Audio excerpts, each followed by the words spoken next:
everyone, welcome back to the Captain Logan Show.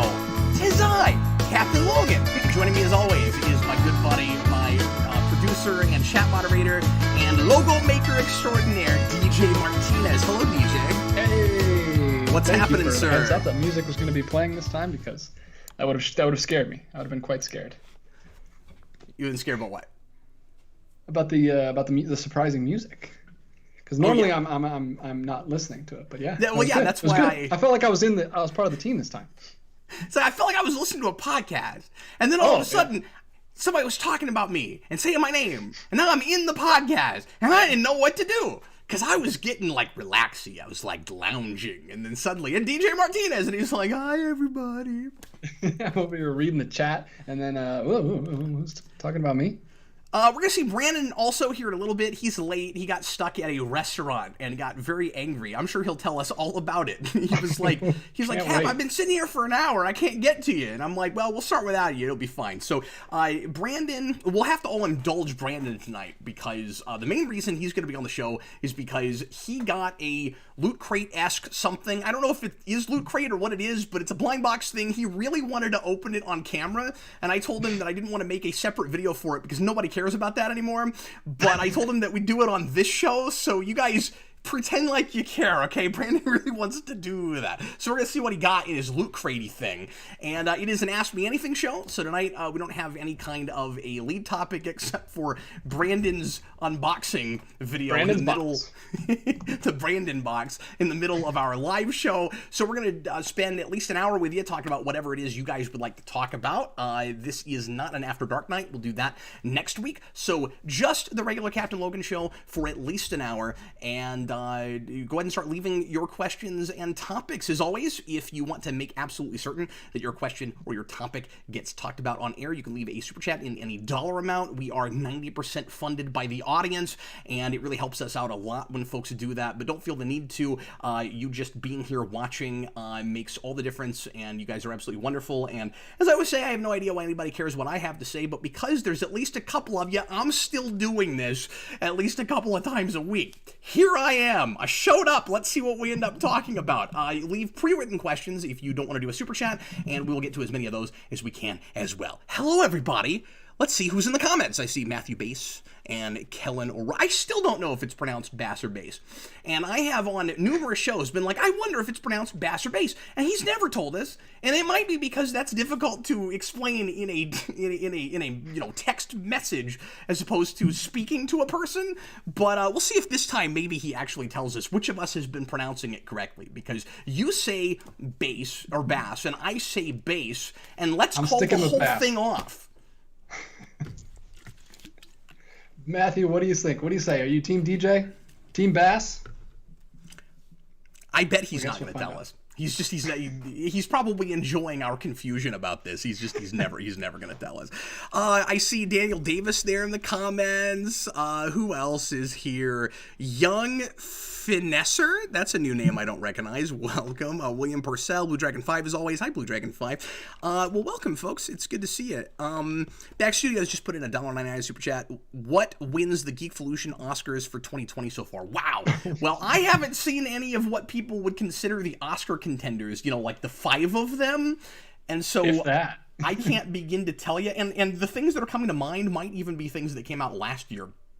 Or like right on the cusp, like December of last year to January, and so I'm just, what's that? It's bass like the fish, he says. Oh, I've been wrong the whole time, and now I have to decide if I'm going to start pronouncing it correctly. Because if I want to say your name correctly. Because I've been doing it wrong the whole time. But I mean, it's not like I'm God. It wouldn't be really right for me to be like, no, I've decided this is how it's pronounced, so I'm going to try to remember. But man, I can't believe it. I lost that whole battle. You win, DJ. I defer to your pronunciation. I'd like to thank magic. The fish, talking fish animatronic toy thing that my uncle had on his wall growing up. That was my inspiration. What's that guy called? What's his name? Funky Fish? What was that called? It's not coming to me right away. Yeah, that was like a mid-90s thing. It was really popular like circa 97, 96. Yeah. Big Mouth Billy Bass. Big Mouth Billy, that's what it was, yeah. It's amazing. I'm going to call you Big Mouth Billy Bass from now on. Is that okay, Matthew? Big Matthew, Billy Bass. I'm pretty confident about this, but my guess is the answer to that question would be no. I bet he's not going to necessarily want you to call him that. Anyway, but no, I'm thinking of, and again, stuff I didn't see, but stuff like The Irishman and things like that, like, was that January or was that December? I can't remember. But all the stuff that, or like The Lighthouse, I think that was also last year. That was last year, yeah. Yeah. I don't even know what's come out this year. I don't think any Oscar like type movie. I'm sure some have, but like that. No, I would argue that's the only stuff that's come out this year, because I keep seeing like AMC and the movie theaters that have actually opened making a big deal out of like art house pictures, where they have like, do you know about this, DJ? AMC has this whole section, which, let's face it, it's not a section, it's the movies they're putting out that are new, as opposed to the classic movies that are, I don't even say keeping them afloat, because they're not. They've lost a gazillion dollars over the last year, and especially the last quarter. But they're putting out, just to have things in the theater. They're putting out movies that, have been around forever. And those are the only things that I've gone to see for the most part. And then they also have a section of artisan films, like the artisan section, which I guess is stuff that was made already that would have gone to the movie theater, but that wouldn't have made them any money, so they weren't going to have them, but now they do because they don't have anything else to show. So really, artisan just means like highbrow and too pretentious for us. Or we looked at them that way before. I think that's hilarious. Don't say artisan. You guys are showing your hands so hard. You're just like, yeah, this only went to art house places before. Makes me think of like a pizza made by like Annie's Frozen Pizzas or something. Yeah, because we keep using that word with cheap stuff to make us seem like more. I love it when I say stuff when you're drinking. That's my favorite. But we keep using it with cheap stuff to make things look like more higher class than they are. There is a sandwich that I occasionally will order at McDonald's that I will not say the whole name of. It's the artisan chicken sandwich. I'm not going to say artisan. That's obnoxious. That's really pretentious for McDonald's. Your chicken's not artisan. It's just okay. It's not even 100% chicken. It's like 40% chicken. Mostly soy. I think you have to be at the 90% mark of chicken before you can begin to use the word artisan. And even then, it ought to have some spices that they don't make in this country, right? Like, there's got to be something special about that sandwich. I looked that up one time, and it's like Chick-fil-A is like the closest with like 60% real chicken. It's really depressing when you look at all the fast food chains. And they don't have one thing on their menu called artisan or anything that sounds that pretentious. But this is part of that mindset where for years McDonald's has been trying to make you think that they're a high-class coffee shop that can compete with Starbucks. Not that Starbucks is high-class either, but like had the same sort of pretension as Starbucks. And they go like, no, look at us now. We're for the hipsters. I'm like, no, you're McDonald's. And you're also like throwing out kind of confusing messages, because you're saying on one end we're a high-class coffee shop and you say artisan in your chicken sandwich. On the other side, you still have the R&B ba-da-ba-ba-ba, which you put in there in the first place like 20 years ago in order to get to excite urban people. Like, what is it? What are you at this point? That's my fast food rant. They have to please everybody, man. They're McDonald's. Planned on doing a fast food rant, but there it is.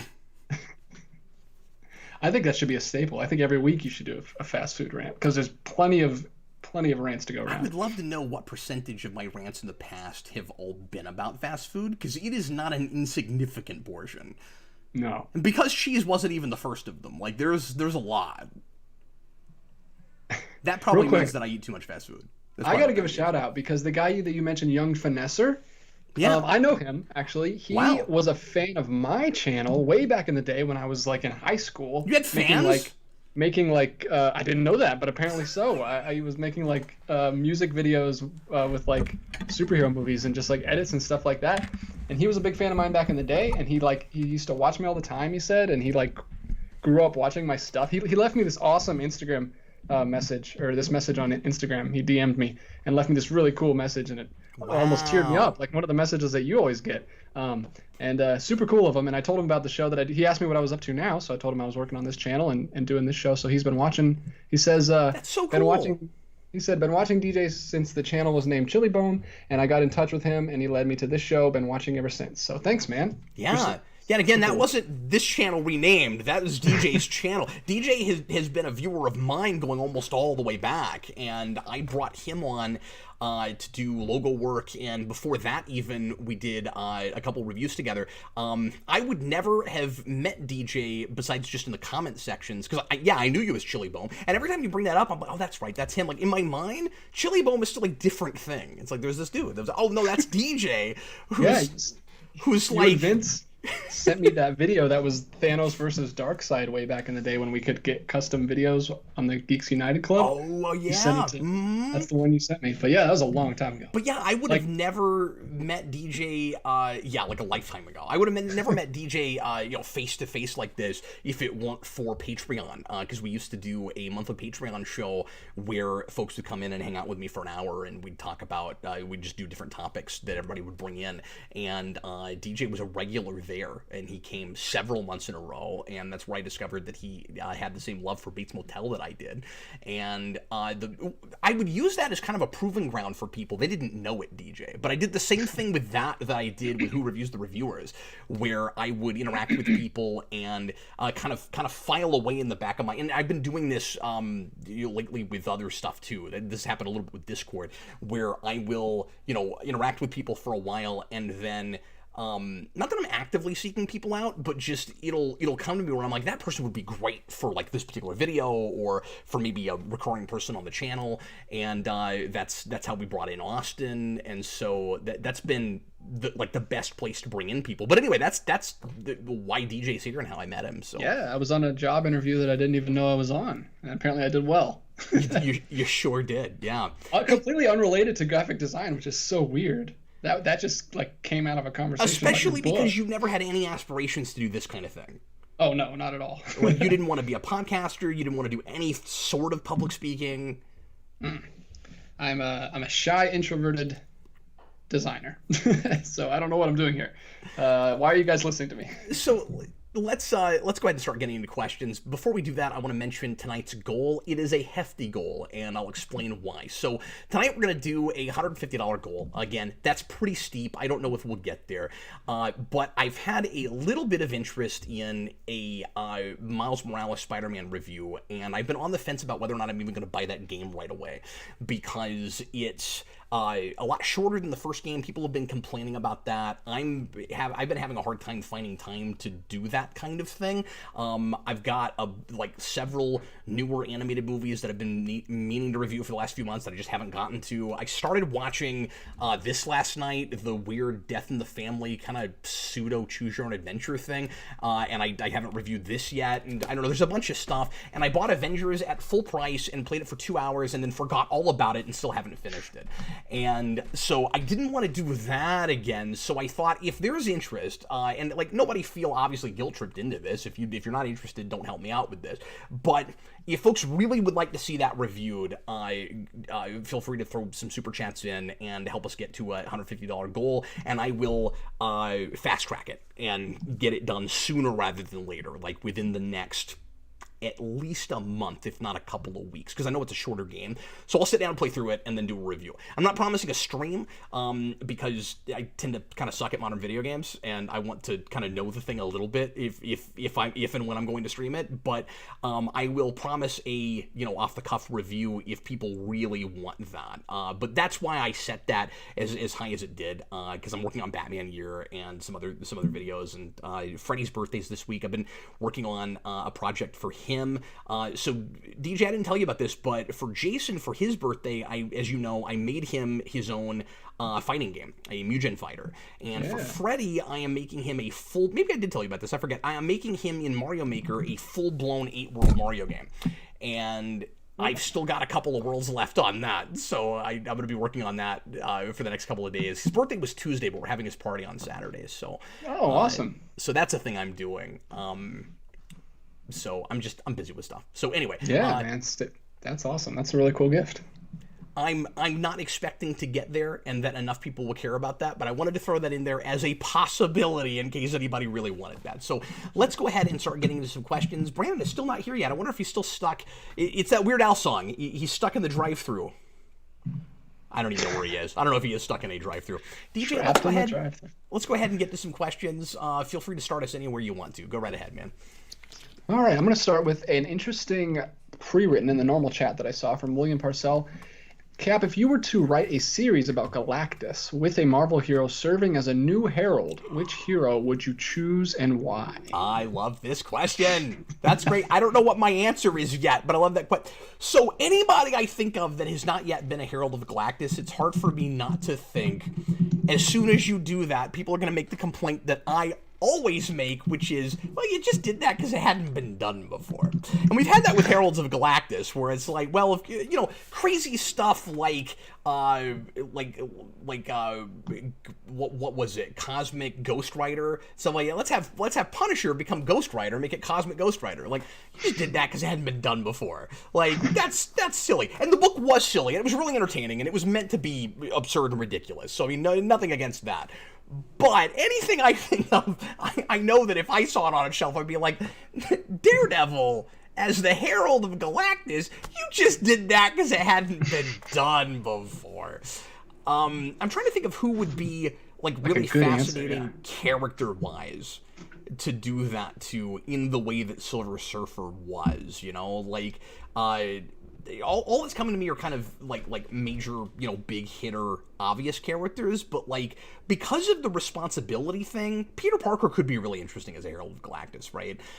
If you do the same thing you did with Silver Surfer basically, and you say like you can either serve me or all these people that you care about will die, and as soon as you compare that to the Uncle Ben thing, you're like, well, yeah, I could see Spider-Man saying, okay, I'll be the Herald of Galactus, right? Like, but then that's really tough when you're Spider-Man, because you've also got the responsibility to all those other worlds that you're gonna, you know, help Galactus go, go eat. So, because Galactus goes around the universe looking for tasty planets to eat. So, yeah. Well, and Peter already has a cosmic suit, which looks awesome. Oh, that's true. And you could use that again. That'd be pretty cool. Yeah. Bring that back from the 90s. Howard the Duck is the Herald of Galactus. Harold the Duck. Harold the Duck. But brilliant. We're not going to top that. We should just move on. Okay, let's move on. The Day Ghost pops in to give us a super chat. Hi, Austin. His ears were burning. What's up, man? He says, I'd stay for the show, but DJ said no Canadians. So let me explain myself. Earlier, he was like super excited that he could make the show tonight because he's going to get off work early. And then I was like, nope, sorry, we're doing a no Canadian show tonight. Total coincidence. Nothing to do with you.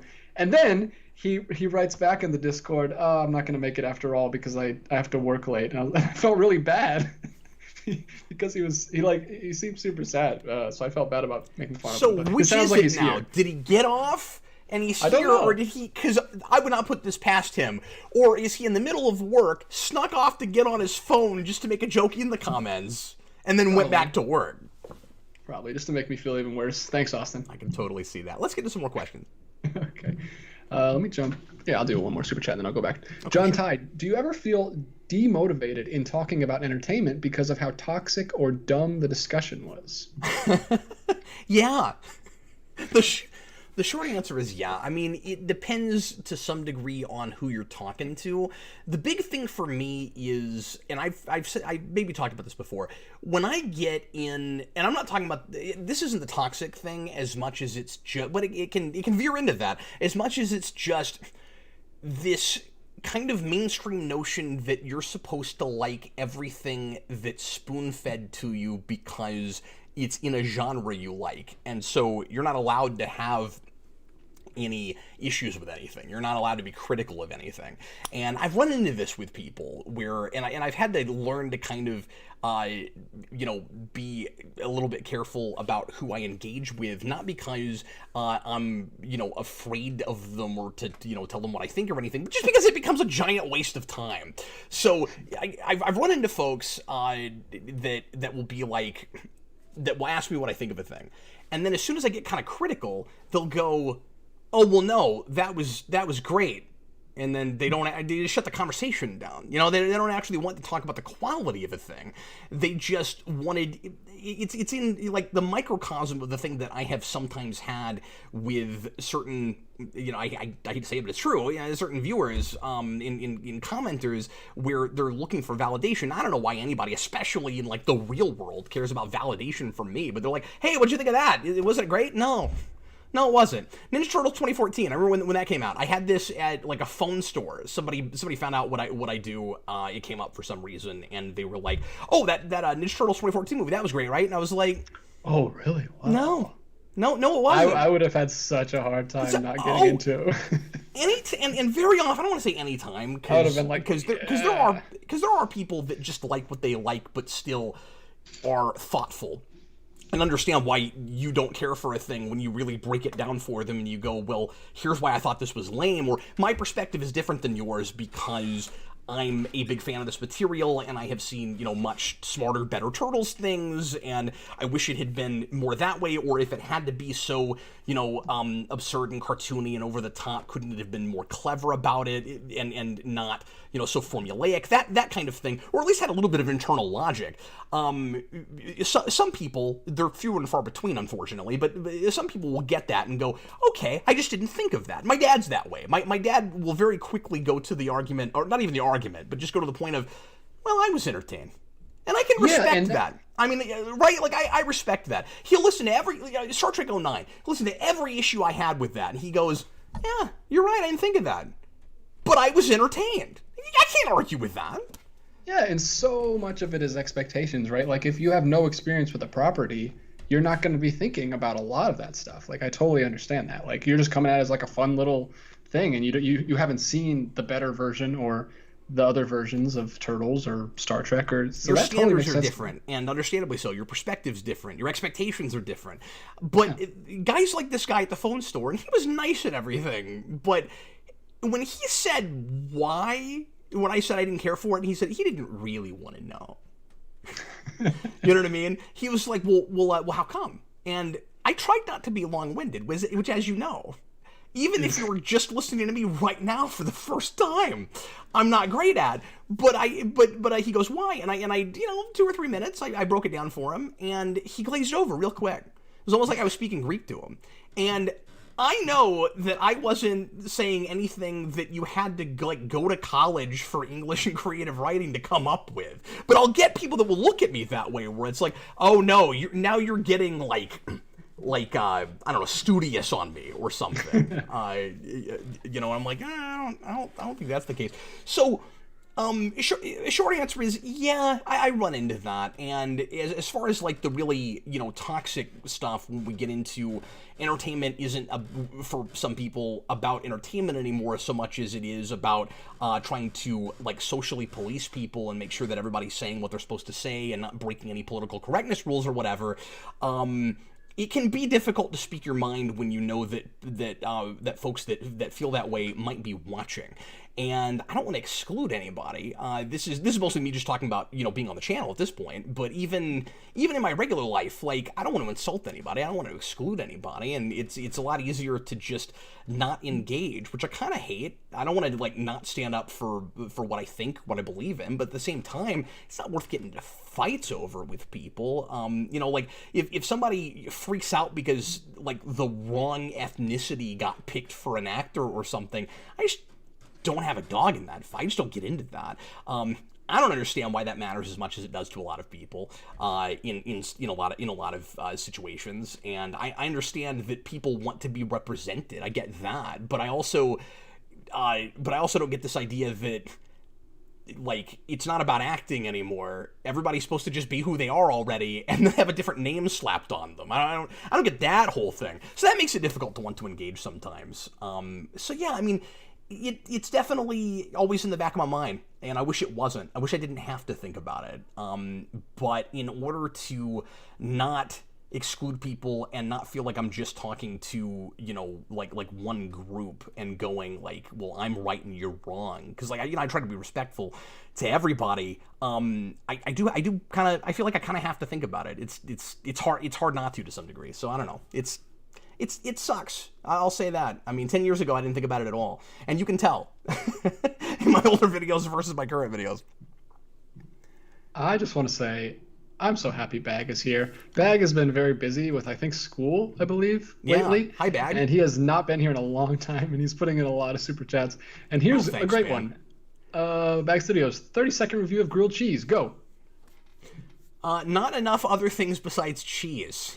That's true. It's very... I used to love it as a kid, but like as an adult, you're like, oh, this is just like a topping on bread. Where's the food? That's exactly, yeah. Like, the commercial Where's the Beef was made for a grilled cheese sandwich, yeah. And isn't it weird how your taste buds change? Like, what is that? What is it about cheese and peanut butter that is, like, wonderful all by its lonesome when you're 5 years old? But when you grow up, you're like, nah, I need some other stuff with this. Oh, I can't go with you there. I eat peanut butter sandwiches to this day. Oh, do you really? Okay. Just well, plain, you're a child, but I... Not a jelly man. I eat 100% natural Smucker's peanut butter on Ezekiel bread, which Ezekiel 9-grain bread, which no child would eat it, but you put it on something. When I was a kid, I would take a spoon and put it in peanut butter and eat the peanut butter. Oh, okay. I've never done that, so that's what I'm talking. I don't even like peanut butter now. Like your tastes change.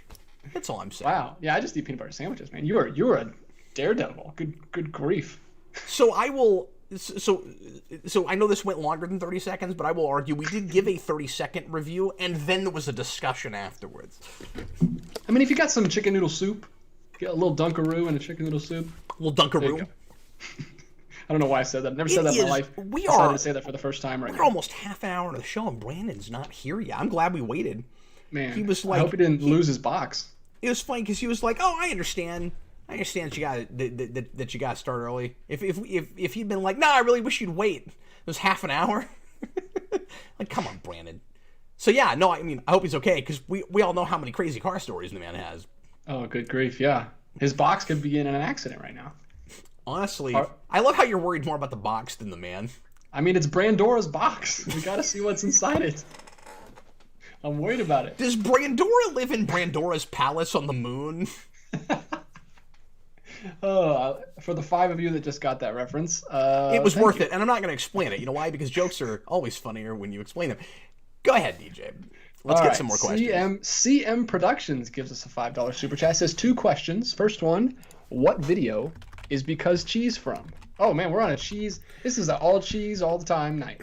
But see, I feel like if I put that in the the title of the video, nobody would watch it. The all cheese show. We did an all food show, and that wasn't real popular either. But I enjoyed making it.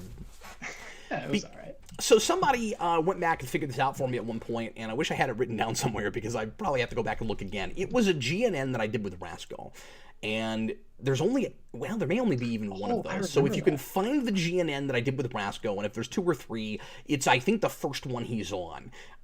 Just jump toward the end of that video, and we used to, with GNN, Geeks Not Nerds, for folks that are newer or just not familiar, was a show that we did that was basically like a broader geeky topic that we would either debate about or just have kind of an in-and-out discussion about, and a lot of it was kind of like I don't know, writing related or pop culture related, or just kind of asking sometimes sort of like philosophical questions in the culture, and some of the topics would get kind of silly. But that was that show, and then this is kind of. I said this to DJ the other day. This show is now like taking the place of 8 things we used to do, and GNN's one of them. But anyway, Rascal was on a GNN, and I forget what the topic was, but we had a rant section at the end. And so I ranted about a thing, and he ranted about a thing, and mine was Because Cheese. And it kind of became an inside joke on the channel because I teared up real bad, and I couldn't stop laughing, and I just lost my mind during that video. And anyway, so that's where that comes from. So you'll have to go back and find it because I don't know the title of it, but only time I've ever heard you laugh that hard besides the Because Cheese thing was at the end of Sharknado. Oh, really? That you did the commentary and it just says Finn. You lost it, and I cannot forget that. Like, I don't even remember that. It says dying. Why was I laughing that hard at Finn? Because it's about sharks, and Finn is like the French ending of a movie. Oh yes! No, that's really good. You were like never heard you laugh like that. It's like before. Phineas, Like you couldn't breathe. So good. Oh, okay, younger Cap. I mean, I don't think it's that funny, but it's pretty good. But that's coming from the later. I think it was just like because it was a commentary setting, and I think you guys are probably a little drinking a little bit, and you were just like, it was, you know how it is when we're on commentaries, we just were a little silly and goofy, but it was hilarious. That is true. Yeah. Well, we are about half an hour into the show. I want to say thanks a lot for everybody who's popped in and asked questions, and especially folks putting in super chats. You guys are great. But everybody's awesome just for being here and asking us stuff. We're gonna get to as many more things as humanly possible. DJ, let's do like 2 pre-written if you can find some shorter ones. Well, there's a second half of that one that we just did. Okay, I guess we'll do it. Go ahead. What video is because to from? And part 2, what historical place/time would you like to see a superhero story set in? Whoa, what a great question. Oh, that's a good question. I feel like nearly everything looks good in feudal Japan. Like I've been really enjoying a lot of things, like especially Batman things where we throw them in feudal Japan. I really liked that. What was it, Batman Ninja, that anime? It's bat stuff crazy, but it's really good, and the animation is beautiful, and it's got like fighting cities at the end. It's or cities, I forget. It's got like sort of like ninja like megazords, and one of them's made entirely out of bats. DJ, you gotta see it. It's crazy. And I don't know if you know about this, but what was really interesting about it is it wasn't like setting the Gotham or the Batman's Rogues Gallery and Batman himself in feudal Japan like they were there all along. It was like a time travel thing. Like they go back in time, and then we do a time jump, and it's like, how has everybody been coping with the fact that they're in feudal Japan now? And somehow that was kind of more interesting, actually. But that was fun. So yeah, feudal Japan is a place that is always interesting, no matter where you put it, no matter who you put there. Like, name anybody, DJ. That has the potential to be really interesting. Spider-Man in feudal Japan. Like, you can immediately imagine it, whatever it is, right? And I also feel like, and this is another thing we've done with Batman, and also an animated movie that came out maybe that same year or the year before, but we also do that a lot with the early to mid 1800s. In London, you know, we did the like Gotham by Gaslight setting. It also seems like it always has to have Jack the Ripper in it, but that's a setting that is also interesting with pretty much anybody you put in it. Like, I'm having a hard time thinking of things that haven't been done that I would like to see that would be as cool as stuff we've done before. My favorite period in history is Tudor England. Like Queen Elizabeth I, and Gaiman did that with 1602. 1602, yeah. Which is wonderful, and a thing I like a lot. And so, I mean, I haven't read that in a long time. I'm kind of afraid to go back to it and be like, oh, wait, no, it's not as good as I remember. But I remember it being really good. That happens with the comics all the time, and I hate it. It drives me crazy. But anyway, so I don't know. Like, those are my 3 favorite periods to see it attempted, and it's been done really well with things. So I would have to really, like... Yeah, I don't know, like the time of Martin Luther in Germany. Who could you put in there? Daredevil in the time of Luther is a cool idea. That would be awesome. Yeah. Okay, that's my answer. I just thought of one finally. 10 minutes into talking about this. No, that would even be some cool story stuff, because like he's Catholic and everything's being called into question right there because of the whole Reformation and everything. Like, man. Mm-hmm. And then the villain is Gutenberg. Anyway, no one's getting my Bible references. Yeah, no, that's really funny. I like that a lot. Imagine that did not go unappreciated.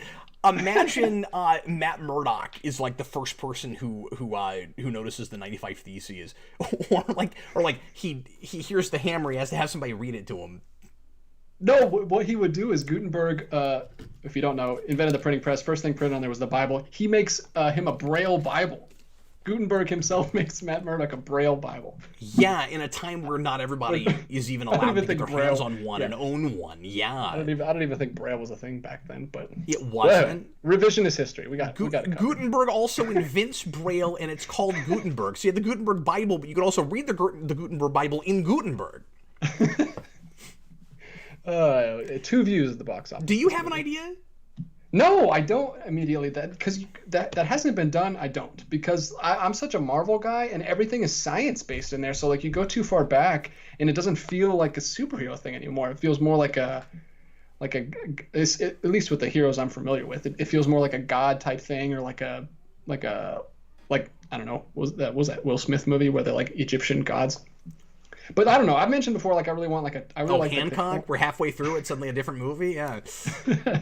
Yeah, but I mean everything I could think of has been done. Like I really want like a 2030s. I've mentioned that I want a Spider-Man noir movie, which would be super cool. But obviously that's been done because it's a thing.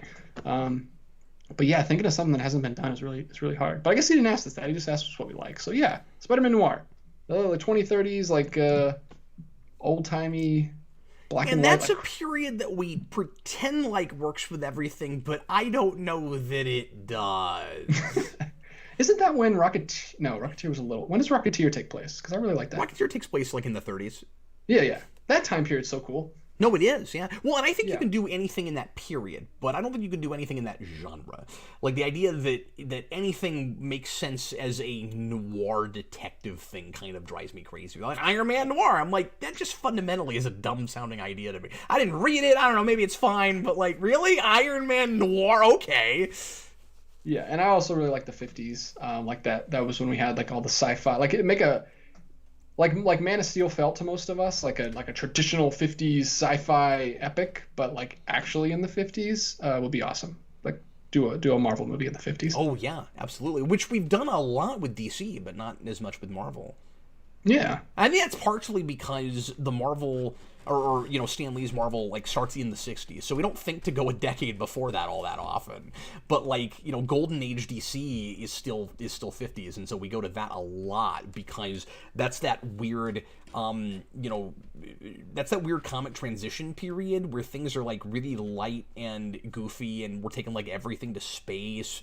And there's not a lot of meat on the bones to a lot of those stories, but that's also during like a really heavy period of history, and you've got the Cold War looming, and you have like McCarthyism and stuff, and so retroactively we like to go back all the time and take those characters to the places that would have been interesting to see them deal with in the 50s that they weren't actually doing in the 50s, but we don't think to do it as much with Marvel, I think. Yeah, and what's that?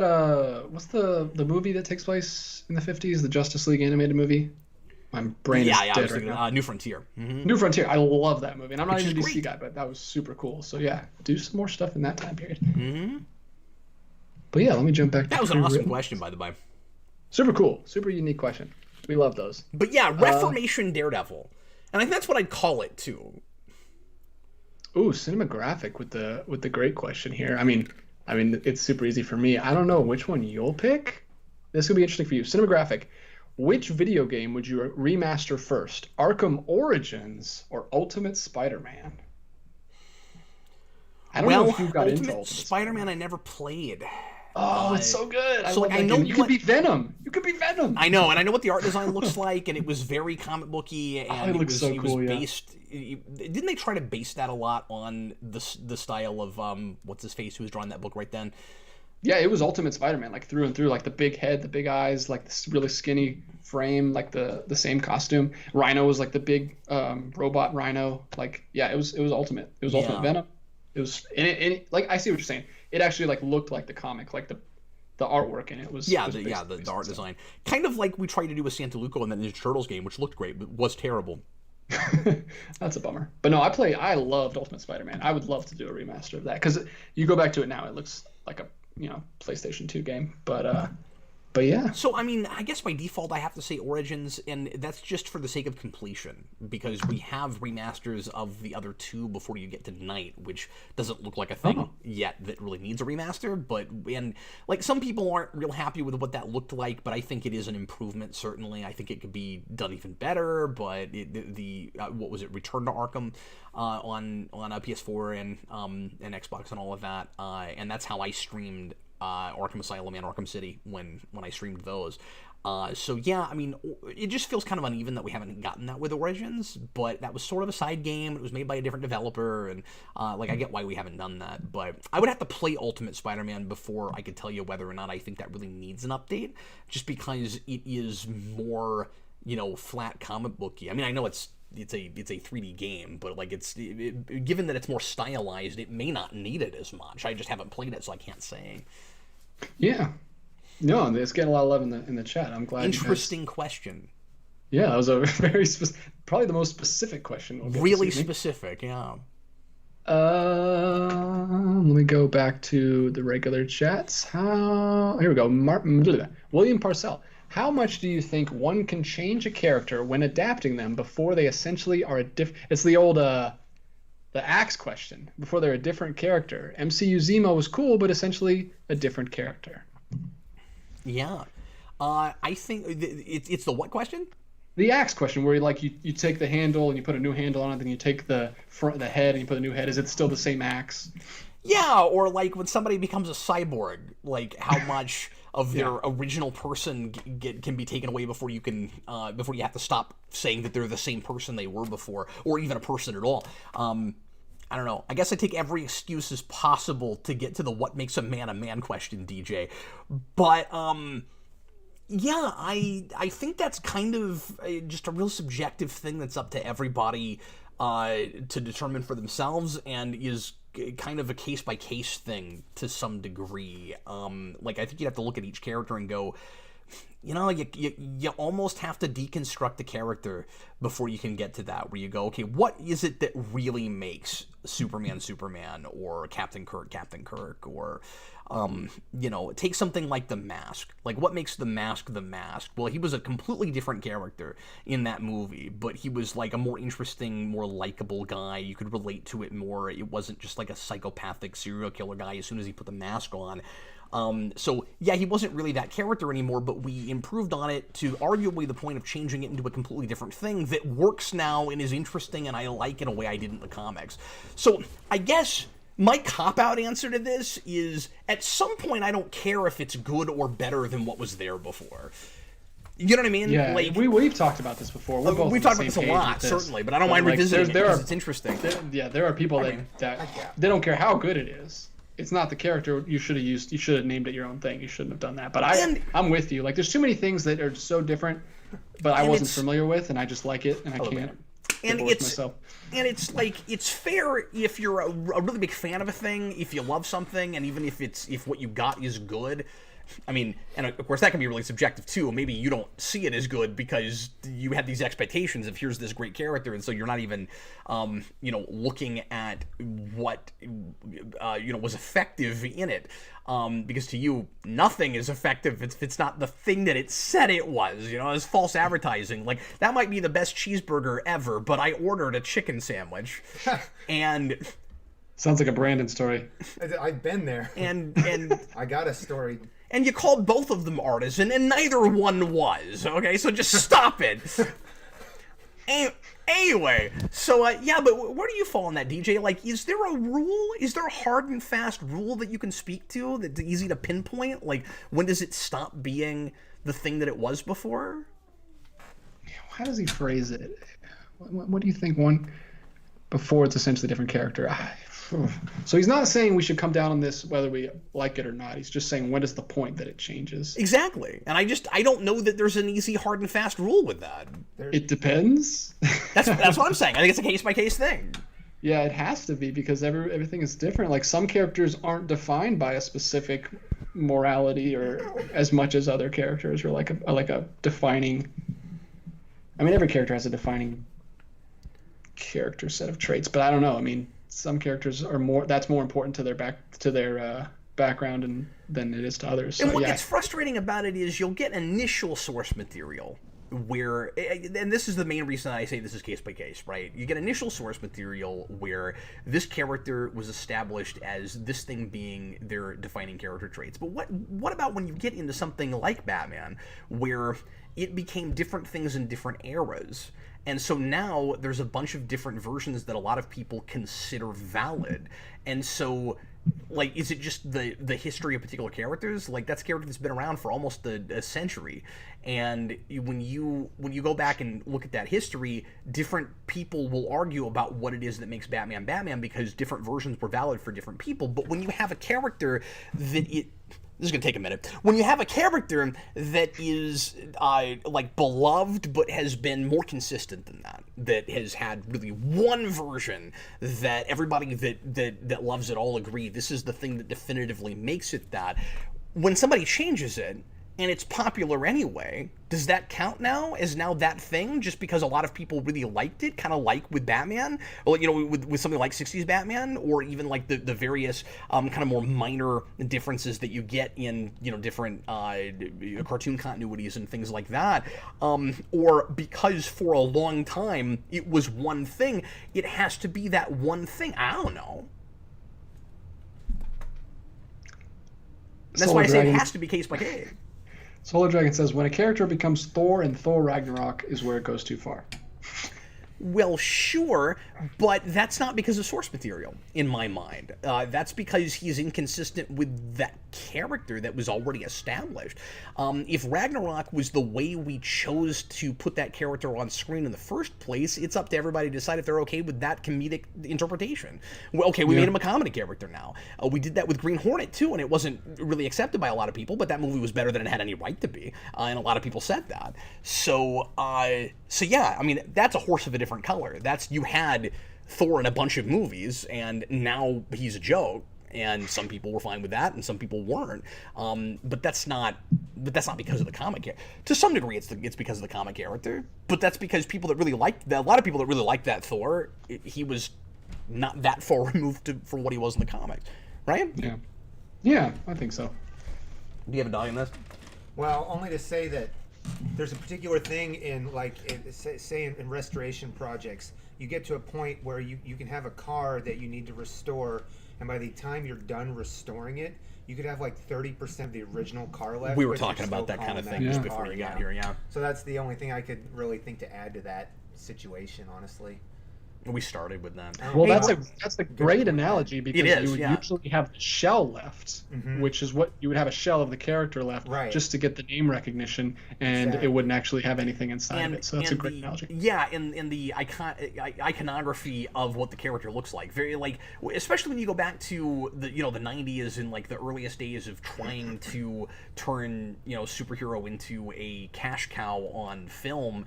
If you had the name, sometimes not even the name of the character as far as like the alter ego, but when you have like guy's name and his costume and probably his power set, but that's also negotiable.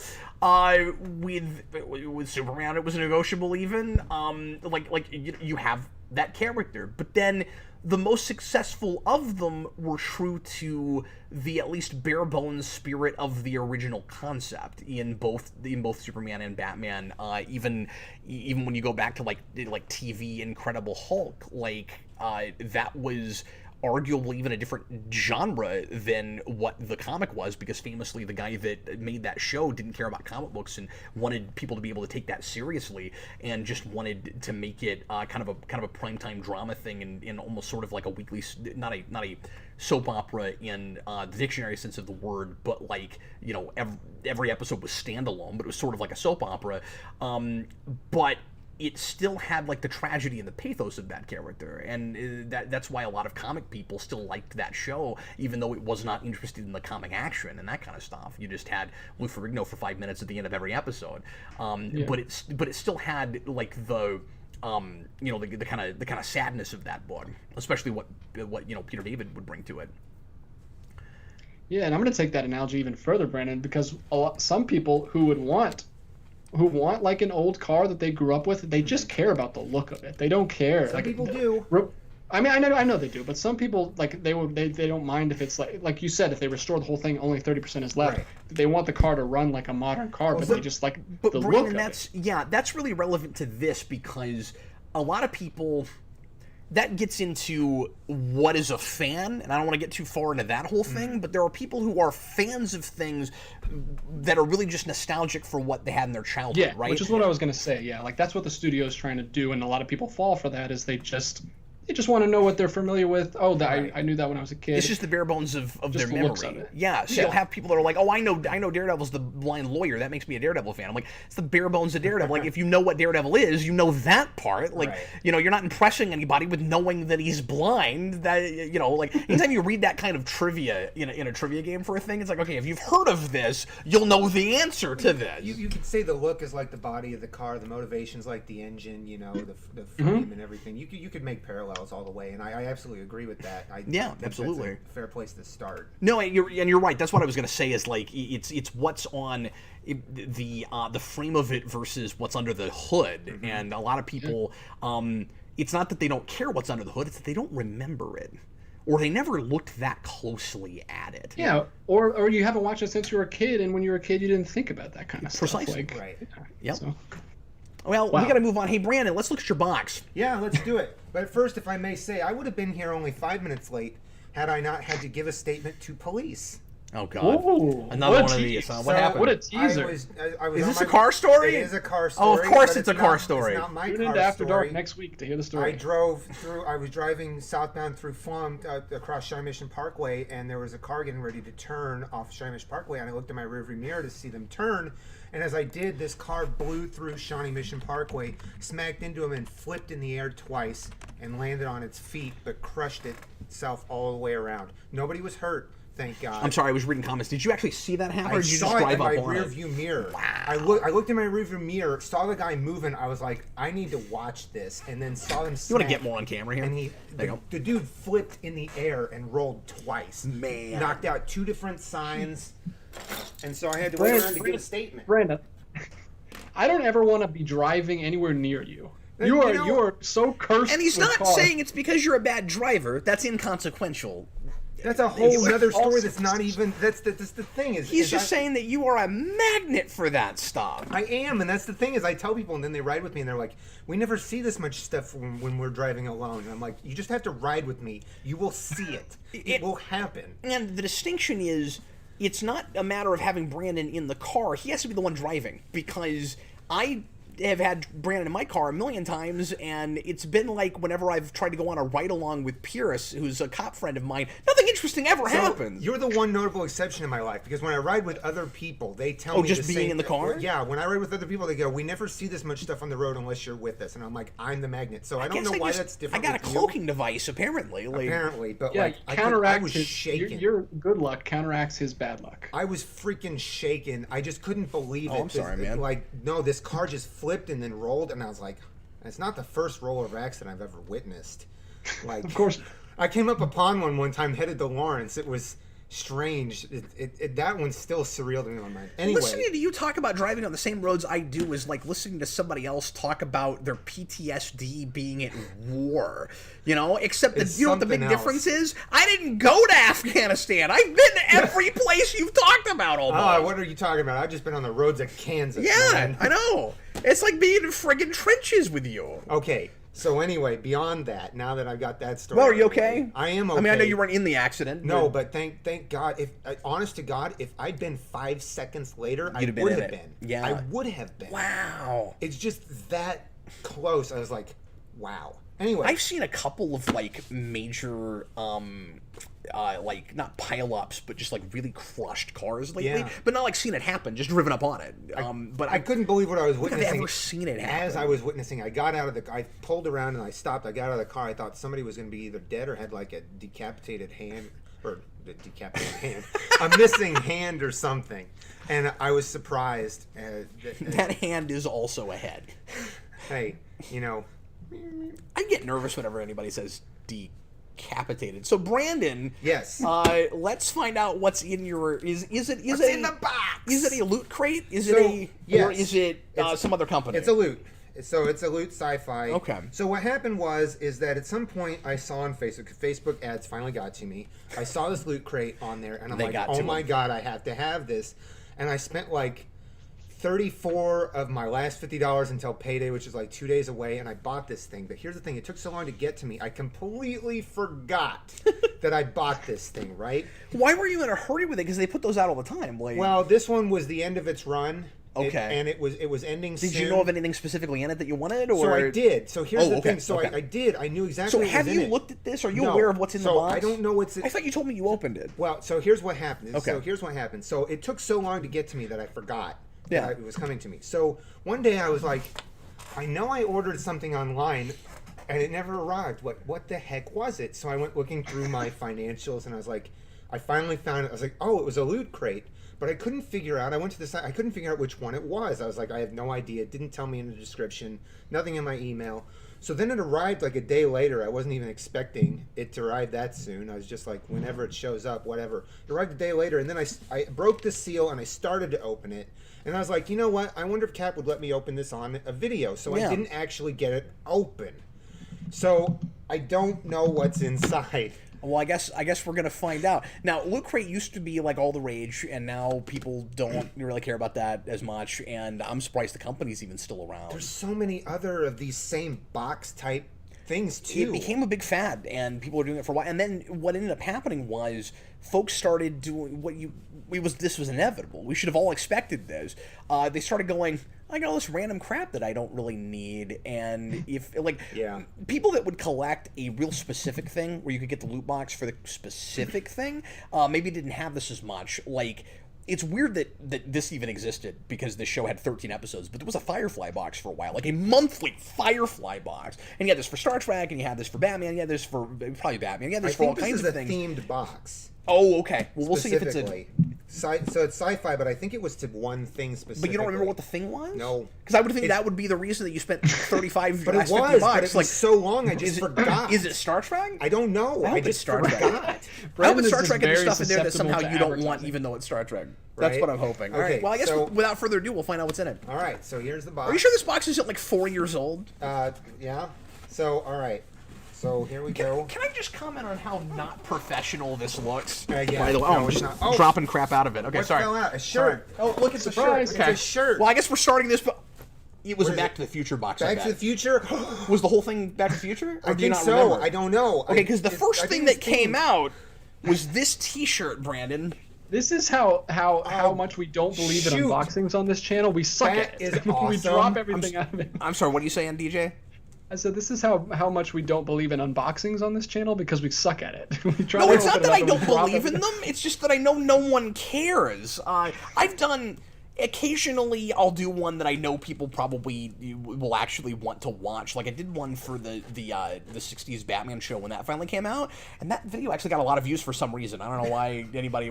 I guess people just wanted to see how the discs were laid out? I don't know. But anyway... I gotta say, I look at those videos all the time if I'm wanting to buy, like, a Blu-ray set or something. I just want to see what it looks like on the inside, so I look at those sometimes. They have merit. So... this is a shirt with the whole Darth Vader from Vulcan thing. That's pretty cool. That's a cool. That's great. Shirt. I hope it fits you. It looks like it does. Well, I would have picked the large. Oh, that's true. You would have picked your size.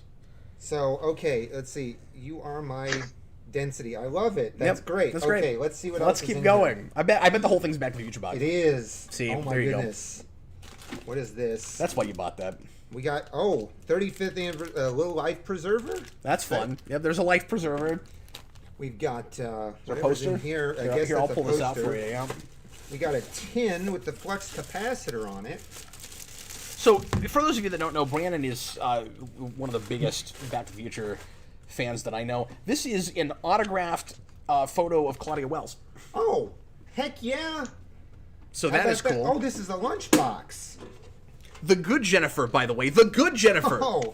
It's a flux capacitor lunchbox. That's pretty cool. Does it have a thermos? Take that on your lunch break. It's just an empty one. It's a bunch of BS. This is a terrible box. It has no thermos. No thermos, no cap. He's not on board. What is this? A coffee mug? Twin Pines Mall thermochromic mug. You know what that's gonna do, right? It's gonna change to one. It's gonna change from Twin Pines to Lone Pine when it gets hot. That's the best. That is. Oh, that's freaking cool. Okay, so let's. At least they got thermal in there. So, I'm gonna murder Brandon for his box. There's the box there. Gonna murder my friend for his box. Guys, we'll get back to questions in just a couple minutes here. Yeah, the super chats are piling up, so.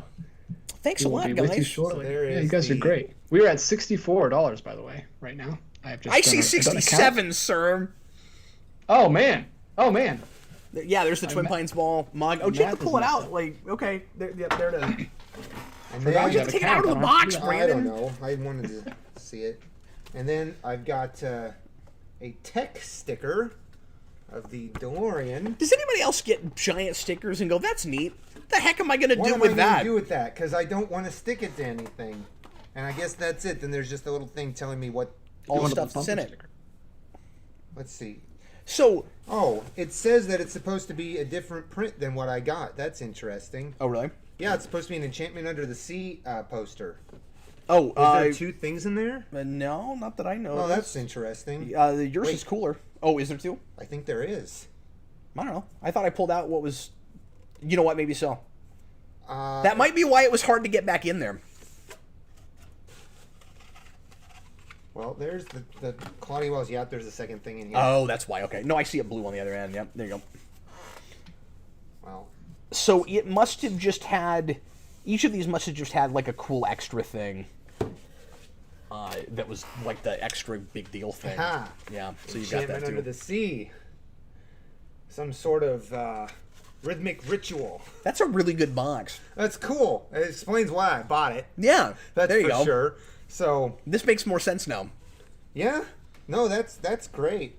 That's wonderful. I'm gonna have to frame that poster and that signed Claudia Wells. Okay, DJ, let's get back to some questions, man. Like you said, the super chats are piling up. We are at $67. We're still going for a $150 goal, and if we get there, I will do a Miles Morales game review a lot sooner than I would have otherwise. We've still got, let's see, we're right at an hour. So I'm gonna stick around for another hour as long as there's still questions coming in. So yeah. Anybody that needs to go, feel free to go. But I'm gonna stick around for at least for another hour. Go ahead, DJ. Okay. 5590ERS, favorite evil Batman from Dark Knight's Metal. Oh, I mean, yeah, it's the obvious thing, and I know they've merchandised it way too much, but like it's the Batman Who Laughs, certainly. Well, merchandised it too much and put it too much in book. The Batman Who Laughs is like the Draken of Batman right now. Oh no. Yeah, and the rest of them I just haven't spent enough time with because I read most of Metal back when it came out, but it's been a long time now, and I haven't gone back to it. So like, I know there's like the evil Flash one and the evil everybody else, but that's the one that I've done more with, and I just love his look. So anyway, quick change. All right. Anyway, Bag Studios. Question 1 of 2. Movie pitch. Live action Buzz Lightyear of Star Command after credit scene of the toys watching the movie. After credit scene of the toys, well, yeah, that's a neat idea. I don't know. In my head, that whole universe is already in live action, but it looks 3D animated to us. You know what I mean? Like that's why, because I loved the idea that Buzz Lightyear of Star Command was a 2D animated thing. So like that's animation to their live action, which to us is 3D. So because of that whole thing, I would feel funky about doing a live action Buzz Lightyear, but. That I guess I'm just saying that would be the reason I wouldn't have the toys looking at it at the end of the movie. That's the only reason I wouldn't do that. Well, it's weird because the live action to them would be 3D animated. So if you did another Buzz Lightyear cartoon, it odds are would be 3D animated instead of 2D animated these days. Yeah. So it could kind of work. I disagree. I think live action to them would be a movie pitch for that or for something else. Like, was it a movie pitch for Buzz Lightyear of Star Command? Which, by the way, I'm not against the idea of doing a live-action version of that. I'm splitting hairs here. I'm just saying that's why I wouldn't do the after-credit scene that you suggested. Or the live-action thing, actually, the after-credit scene could be live-action toys. Like, the toys in the real world. Yeah, that could work. Anyway, it doesn't matter. It's not important. Sorry, I'm stuck on this whole thing. Yeah, I don't know if it's related to that. He says 1 of 2 and then 2 of 2. I don't know if you could do that and it could be cool. The question is like how tongue in cheek would you make it? I wouldn't want that to be too serious, obviously, and that would be the risk you'd run if you made a live action. Was immediately some idiot executive would be like, "Now, no jokes," some stupid thing like that. So yeah, I don't know. Tim Allen's Picard. Let's just stay on this because I don't want to just pitch some random movie and I'm going to assume that these were related questions. Does anything immediately come to anybody's mind? Like what story you would pitch for that? I didn't get to see much of that show. I didn't have Disney Channel growing up because we didn't have cable, so I only saw snippets of it. Well, as much as I like that show, I don't know how much I would even base it on that. Like I would almost do I would make it tongue-in-cheek, but I would have it take itself more seriously. Does that make any sense? So, like, it would still Buzz be... Lightyear took himself seriously. Sure, but like he does in the cartoon show more or less as well. That's not what I'm saying. I'm just saying that like that cartoon show was a Saturday morning cartoon show. Like I would do a thing that pretended like it was Star Wars, but is really tongue in cheek and really funny, but doesn't know that it is. That TV show knows it's funny, and that's why I don't know if I would even use some of those characters. But maybe you could do somewhat more serious versions of some of those characters. I don't know. Yeah, I don't have like a great premise that immediately comes to mind for that. I mean, obviously you'd have to do something with Zurg. Yeah. And again, I don't know how serious you'd get. I don't know if you do like the '09 thing, just open with Zurg killing like a whole planet of some main character. Like, would you go that far? Yeah. I don't know. People are loving the show in the chat. People are shouting out. Cinemagraphic says Buzz Lightyear of Star Command on HBO Max, directed by the Russo brothers. Well, that's not where it would be. It would be on Disney Plus because it couldn't go to HBO Max. But yeah, Lewis Cox, I guess, would be the only place where it could be rough and tumble like that. Yeah, Lewis Cox gave us a $5 super chat just to say I love the Buzz Lightyear of Star Command animated series. Well, and you guys know what I'm going to say. I always complain that it's not on Disney Plus. It's one of the only things that's not. They've got that stupid, well, I say stupid, I've never watched it. They've got that cartoon, that Saturday morning cartoon version of Mighty Ducks, but they don't have that. I don't understand that. Where is it? It's still not there. I look for it every now and again. It's still not there. And I watched it for like, somebody said, Caps, really got to watch that. I watched some of it when it was on, or shortly after it was on, but it's been probably 15 years, because guess what? It's not anywhere. And you can't buy it either. Like, it's not just not streaming. They never released box sets of that, as far as I'm aware. Gellert O'Rourke, this is my favorite. Lightyear, directed by James Mangold. It's called Lightyear. That's the best. Okay, I changed my mind. I want it to be stupid serious now, because that sounds hilarious. Yeah, that's great. He wins. Yep. You win the question. Yep, you absolutely win the question. Next up, another one from Bag Studios, and spoiler alert, the next one's also from Bag Studios. He's lighting them up tonight. He's been saving his money for the past, like, that's a good 12, idea. 15 shows. That's a good idea. Brandon said they go to an actual pizza planet. Yeah, it's like the restaurant at the end of the universe. Yeah, that's a really good idea. All right, let's move on. We could sit here and try to come up with a premise all day long, and I love that idea, but we need... But you have to have the three-eyed aliens too. I was going to say that, like, you'd want to take things from those movies and like embed them in it. Anyway, all right, go right ahead. Now I'm distracted. That's all I want to do. All right, go ahead. Bag Studios. If Miller finished it, could All Star be salvaged? No. The short answer. All right. The short answer is no. I think it could be rebooted.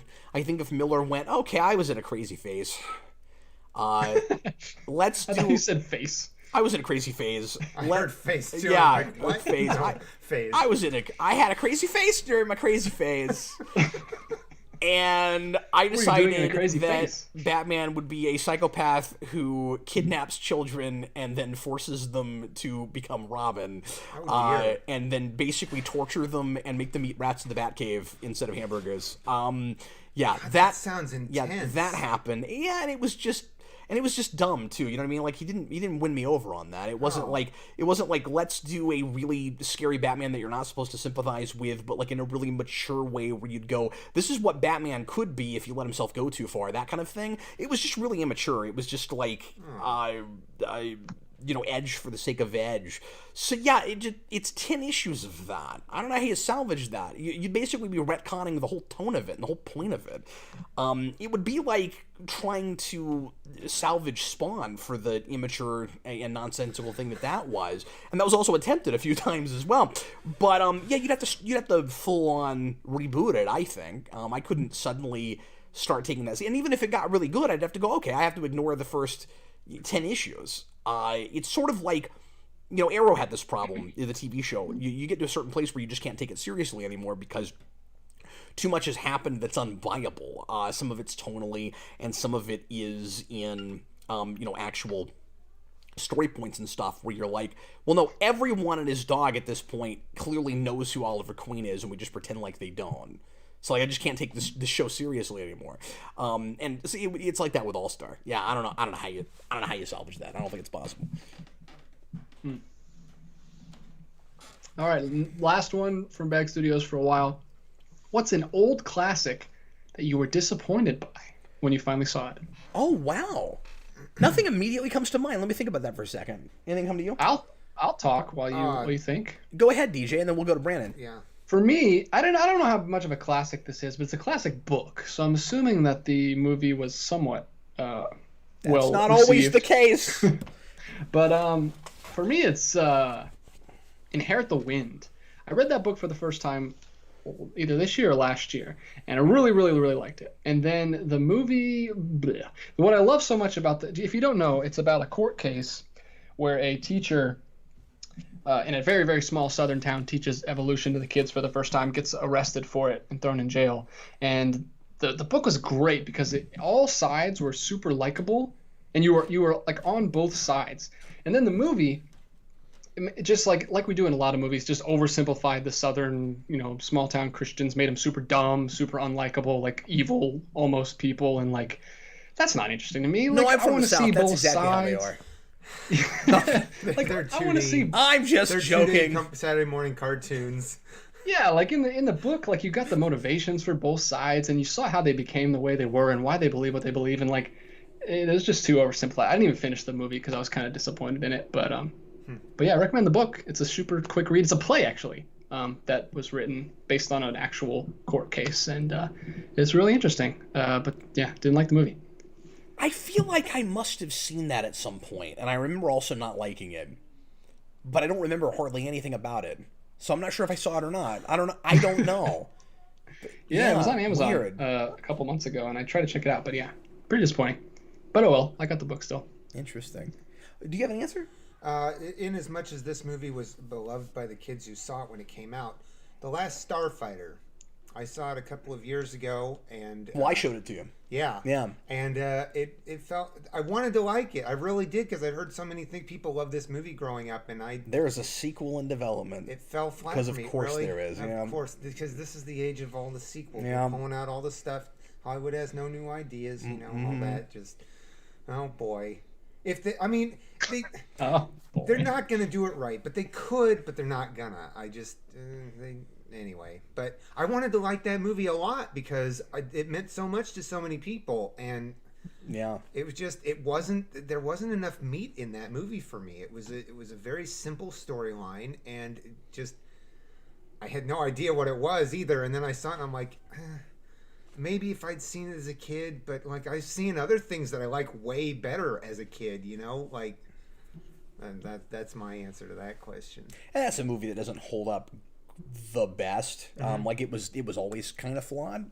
But yeah, I wouldn't really put that in a classic category as much as I would. That's not a terrible answer, but I'm just saying that's more of a cult classic before it's like a classic. Like you're talking about like classic films that are beloved, but you didn't really care for. I think is kind of the question, right? Well, I think this was spawned because he's in like a film class right now, and he's watching a lot of classics, and he didn't like 2001, so I think that's where this comes from. That's a different category. I'm gonna throw two at you. Do you have something else?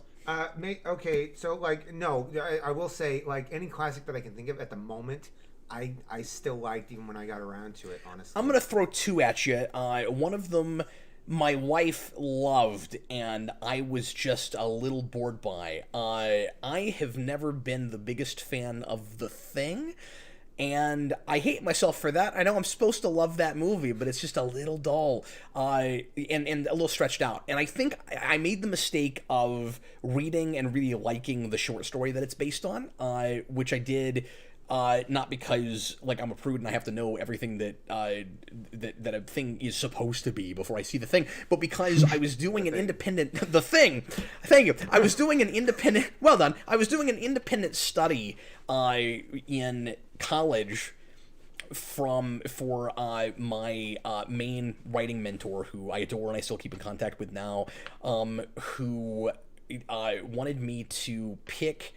Or did he pick it? I can't remember. He was a science fiction buff, too. It was part of the reason that we always got along. And he had me read the original short story called Who Goes There? And I was supposed to read that and watch one of the film adaptations. And I picked The Thing, Carpenter. And I was supposed to do some kind of comparison contrast exercise. I forget what exactly the thing was, but I did a whole research project on that. And my wife was surprisingly really into that, which is funny because she doesn't like horror, and it falls in that category. And the way the actual creature, the thing, is realized in that is just really disgusting, and it's really effective. And I like all the practical effects and stuff, but I don't know, it was kind of hard for me to look at, and then I thought the story was good, but just kind of stretched thinner than it needed to be and kind of boring. So maybe that falls in the category of good movies I didn't like. Maybe that's what that is. And I would also put this movie kind of in that category, although I think it is also much, much longer and drawn out than it needs to be. And that's All the President's Men, which I think I saw somewhat around the same time, which is, of course, based on the Woodward and Bernstein book and investigation of Nixon. It's really well acted, but it's made in the 70s, which means it's long and boring, and much more so than it needed to be. So yeah, there's a couple of answers for you. Cool. One other one that I'll throw out super quick, even though people are going to hate me for it, is North by Northwest. I didn't I've never like, seen that. But it was like I had the box set and I was watching all of them. Like I watched Psycho, Birds, Rear Window, and then Vertigo, and North by Northwest. All those are very specifically different things. North by Northwest is like a spy movie, which I'm not even into anyway. So I'm not saying it's a bad movie or anything. It wasn't my thing, and a little disappointed, even though it's a great movie and everyone loves it. Let me see. But you also had to watch The Birds in that. So tell me which of those was worse, because The Birds is not good. The Birds scared me. Yeah, The Birds. The Birds I was with, and then the ending was just nothing. See, that's what I always thought. Yeah, maybe I don't have enough historical perspective. I know that was beloved when it came out, but like, I don't know. Of his stuff, I always thought, of the things I saw anyway, I haven't seen everything in that catalog, but like I always thought that was the weakest or one of the weakest. I just feel like The Birds was kind of for the birds. Yeah, which is a great Pixar short. Oh, yeah. Anyway. I forgot about that. Oh, it is. Yeah. From JJI, Cap and DJ, have you ever seen Kashi 2003's Superman Doomsday fan-made film on YouTube? It's one of the most creative fan-made content I've seen. I have not. Is that animated? Let me know. Because I don't know anything about that. I think I may have seen that. I think it's like a fan made, probably pulling with like Smallville stuff. I've seen a lot of those. Oh, is that one of those like taking footage from other things, blending it together to make something else? Is it that kind of thing? Or is it a full-blown fan film? Oh, if it's a full-blown fan film, then maybe I don't know what he's talking about. But I've seen a lot of those like fan films where they're like fan edits. But yeah, I don't know. Yeah, but usually people don't call those fan films. Usually like a edited, even if it's like creating a new story. Though isn't that the wrong terminology for that? I don't know. Probably, yeah. But no, I haven't seen it. We could maybe look into it. That's cool. Thanks for the $10 super chat. That's great, man. Yeah, I really appreciate it, buddy. OAW Entertainment, I'm really digging Catfall so far. Very nice work. Wow, thank you. Really appreciate that. I'm having a lot of fun making it. Yeah, that's a thing that I was just never happy with abandoning. I had started that real quick to plug and discussion about that. I finished Spawn Year like 6 years ago. And right after that, Sarah and I, it's been that long, and Sarah and I started discussing the sequel, and I always had a sequel in mind, or at least always, halfway through Spawn Year, I was kind of planning I would do some kind of a follow-up, and it was always... I guess I'm cool talking about this now. I kept everybody in the dark about this for the longest time because I didn't know if I would ever come back to it and what I would do with it, but it's going to be different now. So for the longest time, the plan was to do a sequel with Power Rangers, and that's part of the reason there's been so much Power Rangers content on the channel for the last few years, because I always wanted to do Morphin Year. There's a line in the pilot, so like I had to make myself a pilot and then decide if I thought it was good enough to then take it to series. I made the prologue, and I had a line in there that was a throwaway line where Dooms Vince goes, he's talking about why he chose Spawn, and he goes, well, I was going to do Power Rangers, it would have been called Morphin Year, it would have been awesome, and then he goes, but I thought Spawn was more brooding and atmospheric, so I went with that. And ever since then, I would get comments from people in the Spawn videos and other places going, you got to make Morphin Year. That's such a fun idea. And it was a throwaway line. And so I started thinking, how would I do it? And I had plans for it. I was going to do it. That was going to be the sequel to Spawn Year. And then Sarah and I started talking about it. And the concept we had for Morphin Year, if people are cool with indulging me, I will tell you what this was going to be, because we're not making it now. The concept for Morphin Year was going to be so out there. Sarah and I decided there must be some kind of in-between thing to get us to the internal logic of Morphin Year.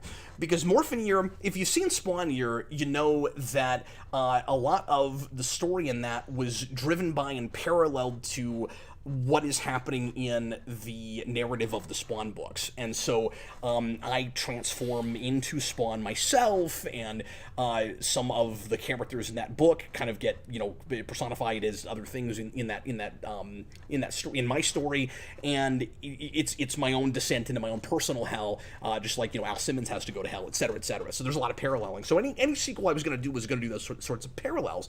Well, I wanted to go all the way and do like a morphing power thing. And all I had so far in the kind of like supernatural realm, or pseudoscience realm, I should say, was some of the technologies that Dan Torrey in that creates.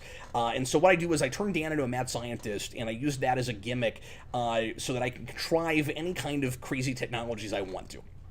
And so Dan has teleporting technology, and he can clone people, and he does all sorts of things like that. I didn't think, and Sarah especially, when I pitched this to her, she goes, "That Morphin Year idea sounds great. You cannot go directly to it from mad scientist who can clone and who can teleport people," because what it was going to be was, and it was also going to be Dan creating these things, but from another dimension. It was going to be Zordan. We were going to have a Zordon from another dimension. He was Zordan, and he has created his own morphing grid where his Captain Logan is able to, it was going to be another dimension. So we were going to jump immediately to alternate dimensions too. And I was like, that's going too far. And it was going to be Captain Logan morphs through the power of review.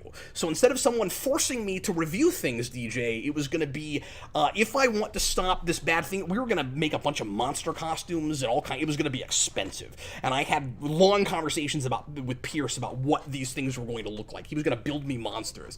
And it was, and it was going to be, for me to fight the monster at the end of an episode, I had to review something, and then I could morph into a Power Ranger. And that was going to be the show. And I was gung-ho about it, and I really wanted to do it, but Sarah and I decided that for anybody to buy into the internal logic of it, if that was going to happen at all, I was going to have to do something in the middle, and that was going to be Batman Year. And so, without giving away what I'm doing with it now, with the mysteries and things that I've created there, that was supposed to lead us to Power Rangers. Like, all roads were going there, and for a million different reasons, that's not what we're doing now. And I won't tell you what we are doing, but it isn't Power Rangers now, I'll tell you that. And so, for years, I was like, I don't like that we're not making Batman Year, but Batman Year was always supposed to be a bridge to another thing.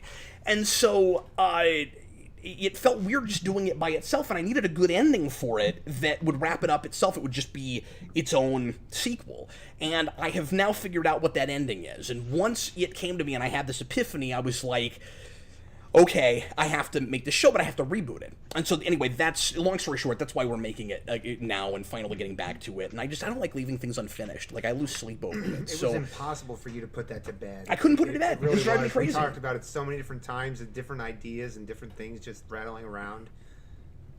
So we're doing it, and I think it's going to work out really well. I will tell you, I have already shot quite a bit. I'm still shooting a lot of things. I'm probably the place I've done the least stuff right now is reviews. But I've shot more than half the story matter already. That's awesome. So I'm making it very differently than I did Spawn Year. I'm shooting and writing the story stuff somewhat separately from the reviews, which is very different. But with this material, it actually makes sense to do it that way. Are you liking it better? And that's all I'm willing to tell you. But are you liking it better than when you made Spawn Year overall? I'm not far enough into it yet to say that. Right. You know, and it's a really different thing. Like, this is like this weird found footage thing. I'm doing a lot more of it off the cuff. It's more of like a combination of a story thing with a comic vault in the middle of it, which is not what I originally intended on doing. But once I decided to go, because the other problem I had with it was I was really happy with what the other show looked like, but it was Spawn Year again in a lot of ways, and this is a very different vibe. Because it's, again, kind of found footage and everything's into the camera, and it's not supposed to be a recreated thing like the meta thing. Like, it happened already, but we're recreating it. This time, the conceit is you're looking at everything that actually happened. And with that, it felt kind of wrong to actually write the reviews, and I was worried it would look lazy. And that's not why I did it. It is helping, of course, to get them done quicker. But the real reason I decided to do that was because it was easier to make the found footage thing more believable if I was actually talking off the cuff. And so that's why I'm doing it that way. And that was the thing I was most nervous about. And I haven't edited a whole bunch of them yet. So I can't answer the question of is it better yet. Okay, well, that's cool. It's just, are you liking it better? I guess, or really just like the process. It's easier to make. I mean, it's more relaxing to make. I'll tell you cool. that. For one thing, it's 50 episodes instead of 365. Yeah. Oh man, that's so that such helps. a grueling activity for you back in Spawn Year. It became laborious in a lot of ways. And I will say it's also more fun in the sense that it's Nightfall and not Spawn. So I'm reviewing something that I'm actually enjoying. Better. Yeah. So far, anyway, because I've never read all of Nightfall, so there may be some places where I'm like, "This is awful," but it's not all awful. Well, so I think you used or to not love, mostly awful. You used to kind of love Spawn unironically too, and then you yes, kind of but I fell also out of have love with it. definitely looked at more of that than I have. Right, than I have Spawn. Well, and more talented creators that I'm familiar with from other things that are usually good. Is the other thing too. Yeah. Anyway, we got to move on. I didn't mean to spend this much time on this, but yeah, that's all right. Sorry, DJ. TH1. DJ's over there yawning. He's like, God, what are you talking about? Sorry, I'm fading. But you got this. TH1, what are your thoughts on the announcement that Spider-Man Remastered will be getting an update around Thanksgiving to be able to transfer your save file from the not remastered game? Oh, okay. That's pretty good. That's pretty awesome. It's cool they're doing that. I don't feel the need to play it that way unless it has a bunch of new content. Because like everybody else, or everybody I've talked to, if we're talking about the same thing, I think, I'm not in love with the change in the design of Peter Parker's face. So, like, I don't know that I have to have that, again, unless there's new content. But I'm glad that they're doing it that way, where you don't have to start the whole thing over. Yeah, I didn't know that, but that's great if that's what they're doing.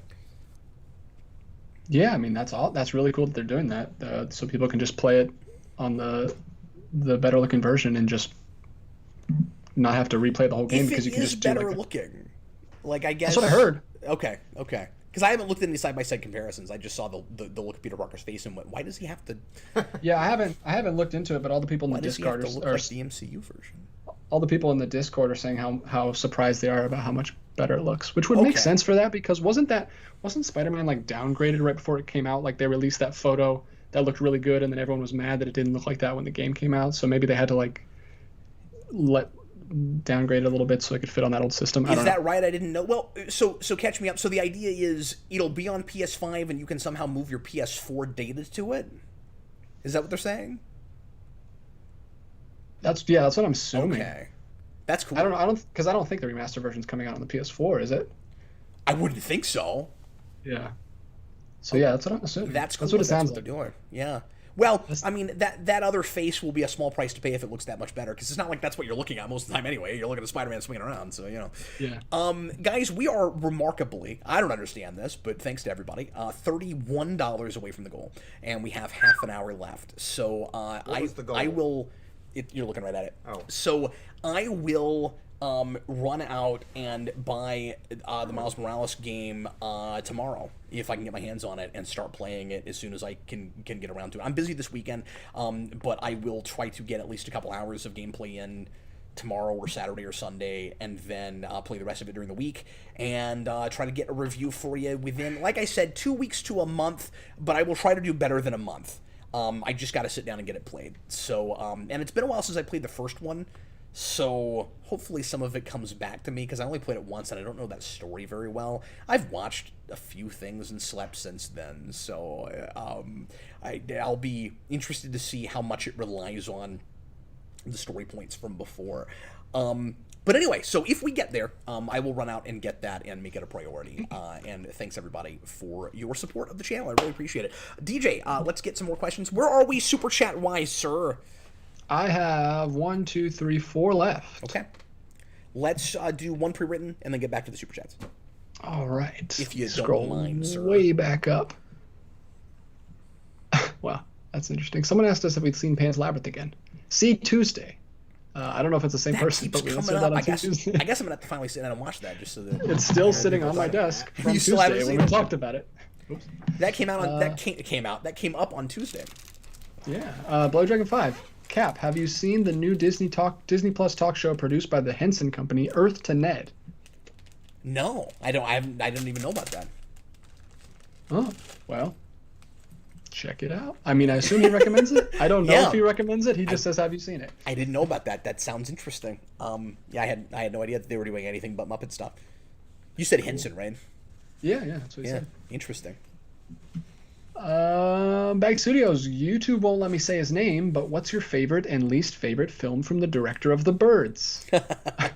I don't know. I hope he asked this before we talked about it, but maybe not. No, I think we were in the middle of talking. Well, we were in the middle of talking about it when I saw that. But okay. But yeah, we can throw those out real quick. That's so stupid. You can't say Hitchcock. Come on. So can I also not say Dick Grayson?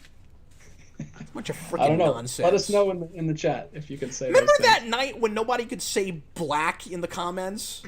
Yeah. I do. I do. You remember that? I do. No, that was the best. You had all these people in the comments trying to game the algorithm, and it was like 50-50. Like sometimes you could say black and sometimes you couldn't. It was the best. And then you'd have, I don't remember if it was Mutali or somebody, but you had somebody that would go in and go, I'm a black person and I can't say black. And that was my favorite. That was when funny. That got flagged, that was the best. So my least favorite Hitchcock movie is maybe The Birds, although I was disappointed by Vertigo. I guess that's another classic that I'll say that the one time I saw I was not real impressed with. But I haven't seen it in forever, so maybe I was just a dumb kid and I didn't know nothing. But I remember I think it was Vertigo. Watch somebody go back to an old video and be like, Cap, you said Vertigo was great. What are you talking about? I remember not liking that movie that much. Favorite Hitchcock movie is, and DJ and I have talked about this before, I think yours is probably mine, right? Are we both on Psycho? I don't know how much you've seen, but... I've seen Psycho. This is the order I put them in, too. Psycho, Rear Window, The Birds, Vertigo, North by Northwest. Okay, cool. That would be my order. Those are the only 5 I've seen, but I want to see more. Rear Window is right up there with Psycho, though. I love Rear Window. I still need to see that. Everybody, of course, talks about that as one of the greatest movies ever made. I also like Rope. That one's cool. Yeah. Cool. And then he had a part 2 to that, which is probably not related. Daniel Davis, I like what I saw of Strangers on a Train, but for some reason I never finished it. I always want to bring that up, but I never saw it, the ending. So I like the minimalistic nature of that. I just never finished it, so... Yeah, this is definitely not related. Favorite board games? Jedi Knight wrote Black Man, one word, and I got flagged. I have to come in here and press the show, but you guys are giving me work to do. I have to come in here and I'm not gonna do this with everything because I'm thinking about your questions, but like I have to come in here and manually press show. Oh my God. That's the moderator's job. I'll do that. Don't worry about that. But then don't worry about it. But Solar Dragon wrote I'm Black Y'all twice. And managed to not get flagged. Matthew Bates just wrote Hitchcock, and it got flagged. Can you say Hancock? Can I say Hancock on the channel? Is that Rewind no longer monetized? Because it's in the title. It is the title. No, Black Hitchcock. Well, nobody's surprised that got flagged. You throw several in there that get flagged. It's so ridiculous. Anyway, let's move on. Censorship. I don't know if I'm more annoyed or more enjoying this. I can never, like, whenever this comes up, I don't know if I'm milking it because it's fun or if I'm really, really irritated about it. I don't know which of those I'm more right now. By the way, that life preserver is a can koozie. Yep, that's cool. I didn't realize that. Oh, that's nice. You got to come decked out with all your stuff next After Dark. Okay, DJ, what else you got? Second part of that was favorite board games. Go. Quickly. I feel like we've done this recently, have we not? We have done this. I don't remember. I mean, When it was After Dark, I don't remember. I think it was After Dark. I think that's where we did this. Yeah. Currently, mine is the Renegade Power Rangers board game. I've been spending a stupid amount of time playing that, and I'm getting. By the way, quick plug for this too. I'm doing more content about that on the channel. DJ, I started shooting a solo game today that I'm going to post when I finish it. So anyway, that's my favorite thing right now. But as far as like classic board games go, I didn't used to like Monopoly, but over the years, I have come to be more and more of a Monopoly person, which is the obvious answer, but I feel like it's notable because I used to not like Monopoly that much. Good, man. Sorry. Yeah, that was my. That one's a good one. Yeah. Big Chutes and Ladders guy. Really? No, I'm kidding. I really like Candyland. I like that I can turn my brain off and let a computer do it. I never played Candyland till like 3 years ago. And then my friend's kids. And then I'm sure you did what everybody else did. That's all there is to this? Yeah, exactly. And no, I was like, I literally had no idea Candyland. And this was just popular this. for some reason. So wait. I get to I take out a card. It's got a color on it, and I move to the next space that's that color. And the choice I get to make is playing the game or not playing the game. Basically. All right. There it is. No strategy. Speaking of strategy, I like Stratego. I used to play that a lot with my brother growing up. Wife's favorite board game, or certainly one of them. And she introduced me to that while we were dating. I had never heard of that until I was dating my wife. So yeah, Stratego, big Stratego and chess fan. We had a Marvel chess set when I was a kid. We used to play that a lot. I used to play board games with my brother. I haven't thought about that in a while. Did you say a Marvel chess set or a marble chess set?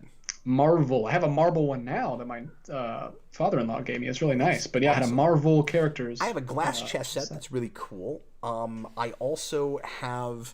Wait a minute. Did I say we were $31 away? I need to learn how to do math. We are $21 away. Ooh. What am I talking about? Maybe you were when you looked the last time. Yeah, no, it's the same as it was before. I'm just not doing math well. So we're at 129, and we're trying to get to 150. That is $21 away. So we're essentially at 130. So again, if somebody wants to get us there, you've got about 25 minutes to do that. And that math, I can guarantee, is very close to correct. In the last 10 years, I have a Batman chess set. And I have a Marvel chess set. Good. In the last 10 years, there has been a surge, at least what I can tell, a surge of board games that have just, flooded the market. I don't know whether that's because people got to like producing them a lot more, people finally got their ideas out, or it's just been more accessible than it ever was before. And this culture that's kind of developed. What do you mean more accessible? What would make it more accessible? Well, I mean, more accessible to get these ideas out there and get them like manufactured and things like that. But I will speak from experience that is not necessarily the case, but there's a lot of startups that have managed to get traction. So with the board game companies that are there already, it is still very difficult to get a game made, certainly. Okay. But there are more companies than there ever used to be. And there's also things like Kickstarters. I tried to and I think Kickstarter has a lot to do with the board game renaissance. They really do. And that's you don't necessarily have to, just like anything else, like the lines between professional and novice have been blurred so hard that, and also the stuff is cheaper to make than it used to be, and it's easier to make it look good with just the technology that we have at our disposal. There's a game that some of my friends and I have played the last few years that oddly became super, super relevant this year. I haven't played it this year, but it's called Pandemic. Right.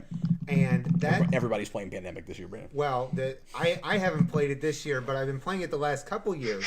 I'm just saying that's been coming up a lot. No, and it has, but I always thought that what an interesting game and what would happen in a real world situation. Right. Now I don't have to wonder about that and how strikingly realistic to the situation it kind of was. So that's another favorite. I think I have that and never played it. I really like. I think I had that in game. the shrink wrap. I think somebody gave us that for Christmas one year. The I more have a players you stupid have, amount the better. of board games that I've never bothered with, that I've gotten over the years, that I keep stacking up and forgetting about because I'm not a board game guy. And all of a sudden, I have turned into one with just this one game, and it's making me try to decide: am I a board game guy now, or is it just this one thing? So I need to try the other things that I've got at some point to find out. I think this is one of those areas where it's a crossover, and that's why you like it, because it takes something that you're really familiar with and you're really vested in. Yeah. And it crosses over into something that you weren't so familiar with, weren't really vested in, you know? Yeah, I just can't tell if that's going to translate to other things. You know, I'm afraid I'm going to play other stuff and go, oh, that's right, I don't care about board games. It's just the one. So I don't know. I get that from my dad. Anyway, DJ, what else you got? I have a question from What? TH1. A question? No way! A question. I was asleep. Where are we at? Welcome. Also, favorite Thanksgiving food? Way to wake up. Well, you asked that quite a while ago, so where we're at, you've probably had time to catch up if you've been watching. I'm in Kansas. I like. I'm also in denial. No. I like cranberry sauce. Oh, wow. That's a Thanksgiving food I like. Yeah. Honey baked ham. Oh wait, I'm sorry. Deviled eggs is my favorite though. Definitely deviled eggs, but honey baked ham. Honey baked ham. I'm not a huge turkey fan. I like the dark meat of the turkey more than the white meat, which is mostly what turkey is. I do love deviled eggs though. That's a good. Do you? Oh, that's a good choice. Deviled eggs for the win. Honey baked ham, I guess, can be a Thanksgiving food, but most people have turkey instead. So We like, I have guess. both. Oh, you have both. Interesting. At Okay. my big family gatherings. Isn't Christmas usually like the ham holiday? I mean, we do ham at Christmas as well, but like, I've never made the distinction just because when my big family gets together, which isn't happening this year, which is the whole thing. But when we have the big holidays, those two, we usually have a big ham. And Well, I'll help you make the distinction. So ham comes from like pigs, right? And turkey comes. now my from, family's in the meat business, I like know. yeah. So And turkey comes from Turkey, just a disclaimer there. not the country. Yeah, and you Mine don't is get, stuffing. You can get hungry. you like and hungry stuffing. too. DJ's trying to bring us back. You like stuffy? You like stuffy? You like I'm stuffing? not a stuffing fan. Yeah, I love stuffing. I'll crush some stuffing at Thanksgiving. I don't know why. I guess it's just because it's like you don't really You'll crush it see or it a you'll lot stuff except it? for at Thanksgiving. That's like something I only see at Thanksgiving. This is gonna get. You're gonna stuff the stuffing, not crush People are it. gonna get sick of this real quick. I'm gonna I'm gonna do one more. DJ likes stuffing so much it makes him a stuffing-upolis. Oh. Stuffing-upagus. Stuffing-upagus. Man, I botched it too, but I got there eventually. Stuffing-upagus. It's hard to say. I like to devil some eggs. Yeah, deviled eggs. That's a close one. You may have edged it out on deviled eggs. Honestly, I'm thinking my changed his That's mind. interesting because I have deviled eggs all the time. time. Honestly, like my mom makes them all the time, out of season and everything. Oh wow, that's cool. Yeah. Yeah, I bet I wouldn't. She'll just make them on a whim. Obviously, I wouldn't get as excited at Thanksgiving with those if I ate them all the time, but I should eat them all the time because I love them. You know what seasonal food I can't stand is eggnog. You know, like Is that a eggnog? drink? My kids are obsessed with it. Did you just feel the need to explain everybody what eggnog No, is? I said, or is that a drink? Because I it is a referred drink, to it yeah. as a food. I thought you said Definitely eggnog. a drink. That's a drink. And I was like, yeah, Brianna, everybody knows what eggnog is, buddy. He's like, I just don't want to leave anybody out in case you don't know what eggnog is. There might be somebody who No, doesn't know what I eggnog made is. I don't know. I made that mistake. I was correcting myself, but at the same time, I always like to that's fair. play to the lowest No, that's common cool. denominator. I don't like to assume anybody knows anything necessarily. No, that's fair, but you can get to a point of absurdity. Like if on that's this true. channel I had to explain. Water is liquid. So Batman is this guy who watched his parents get murdered in front of him. That could be a mistake. How many more super chats do we have at the moment, DJ? Well, I have uncovered a few more. So Oh, goodness. I'm glad that you found them. Did they get invisible because someone wrote black in them? no, they were just in my further up in my notes file. You pay money and your comment gets flagged. No, that would be it doesn't do that. At least that's good. It doesn't flag the ones that are super Come up with chats. some way to push back on this whole like flagging the word black thing. I don't know. I can't think of a good way to do it. I gotta think of something because it's stupid and it bothers me. Anyway, go ahead, DJ. Juntai, Black flag. when a piece of Just play the band Black Flag. Well, no, that would get you flagged much faster. That flag would get you flagged. The flagging flaggers. The Flag 5. Okay, sorry, DJ. Go right ahead. Continue. Did you see Nicholas's super chat? I thought that's what you were laughing at. No, that was what I was laughing at. Okay. Nicholas put in a $2 super chat. He just wrote black. So as a super chat, he could say, thanks for testing that. Thanks for testing the waters on that. I really appreciate it. Thanks for paying $2 to test one that word. Was really nice of you. Thanks, but if you want to ask a question in like the normal text, we'll look for it. Please feel free to. He has a super chat coming up, so and it's a big one. So well, thanks, man. We'll get. When a piece of serialized entertainment is inconsistent in its quality, do you continue to consume it in hopes it becomes better, or stop entirely? Man, way more than I should. Absolutely. Yeah. I can probably think of a few examples off the top of your head. Yes, and most of them were on the CW, but I trust it, or it's not that I trust it necessarily, but you'll have something that starts off great and that you love, and then maybe it's a little bit of a denial thing, Brandon, where you're like, I can tell that this has gone off the rails, but I want to believe there's a chance it could come back, and then there's the occasional show that you will leave. Or comic series or whatever, and because it stopped being what you wanted it to be, or or more to the point of this, it seems to have lost a lot of quality, or even there's a changeover somewhere in staff, right? And it stops being as intelligent or character driven or whatever as it was. You realized for what it was. And you go, sorry, what? You realized it for what it was. Like maybe you thought you were in denial, and then you realized. No, that's not what I'm talking about. What I'm saying is, I'm just taking too long to finish this thought.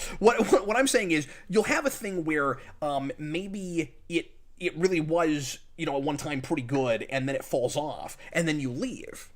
And then you find out it got better. And you go, well, crap, like I missed it getting better. And if it's serialized enough, to your point, you could find that you needed to watch all that not as good stuff to even understand what's going on with the better stuff, and then is it worth it? But that's kind of few and far between. That doesn't happen that often. Smallville is a bunch of peaks and valleys, and then valleys, and then valleys, and then like tiny peaks, and then like a huge drop off like a roller coaster, and then like a flat plane.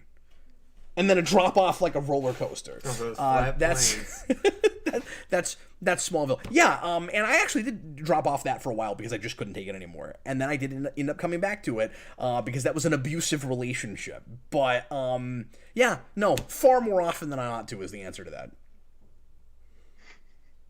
We've had many discussions on that. Like you're like, I don't know why I'm still with this show. I'm like. Oh yes, well. Yes, many times.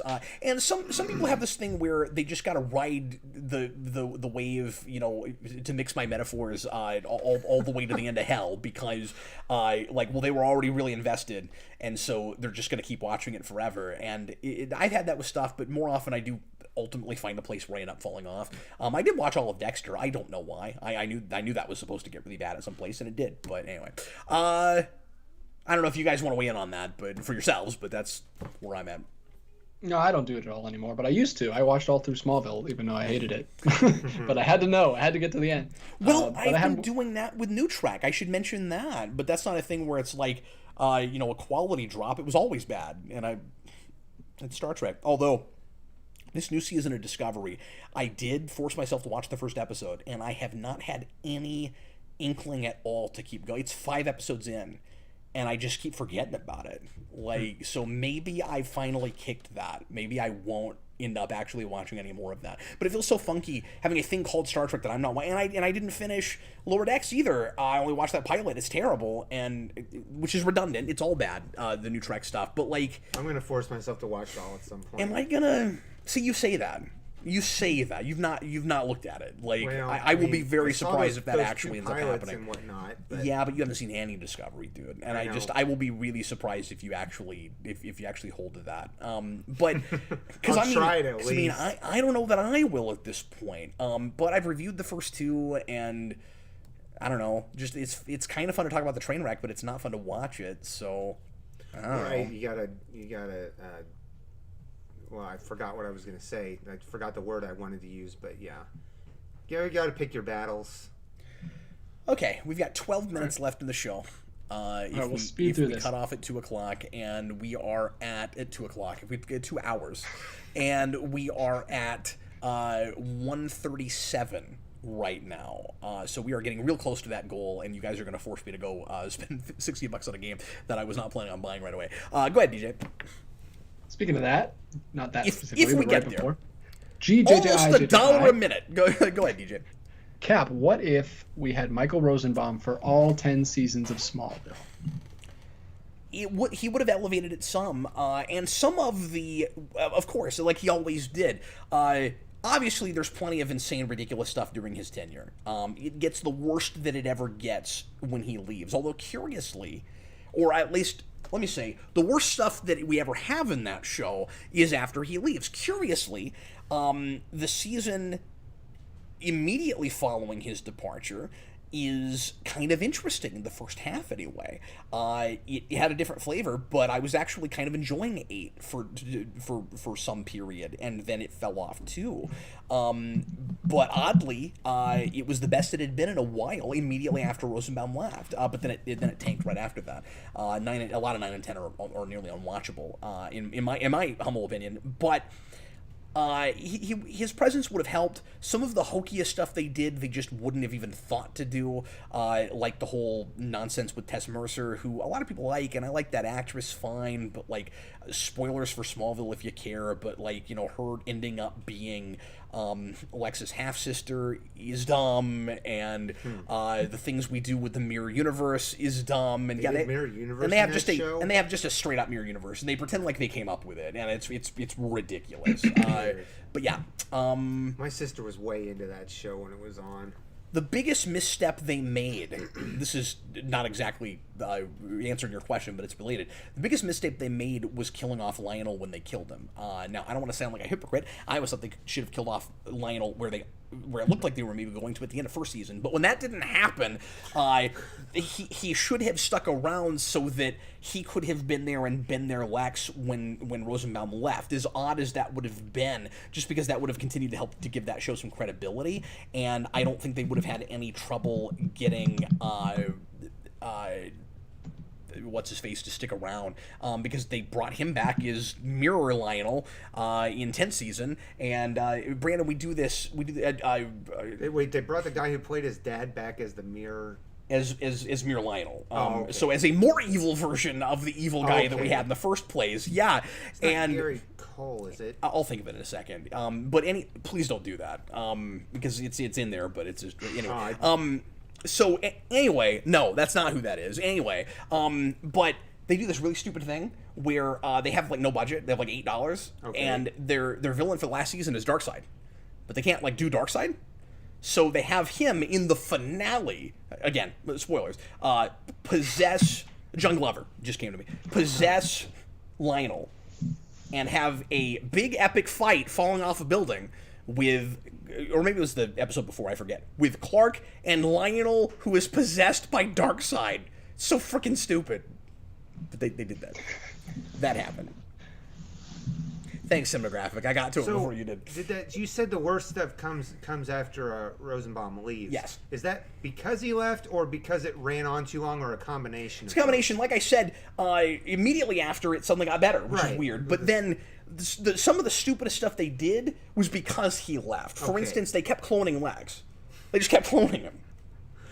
And then you get a clone of Lex, played by Rosenbaum in the last episode, who has all of his memories and sort of kind of is Lex, but not really, just because they got him back for the finale. Weird. Just so that they could mind wipe him again, or mind wipe, I guess in the first place, right at the end, so that we could have a Superman status quo where Lex Luthor doesn't know who Superman is. I mean, it's the worst. It's the worst. So and people loved it. Anyway.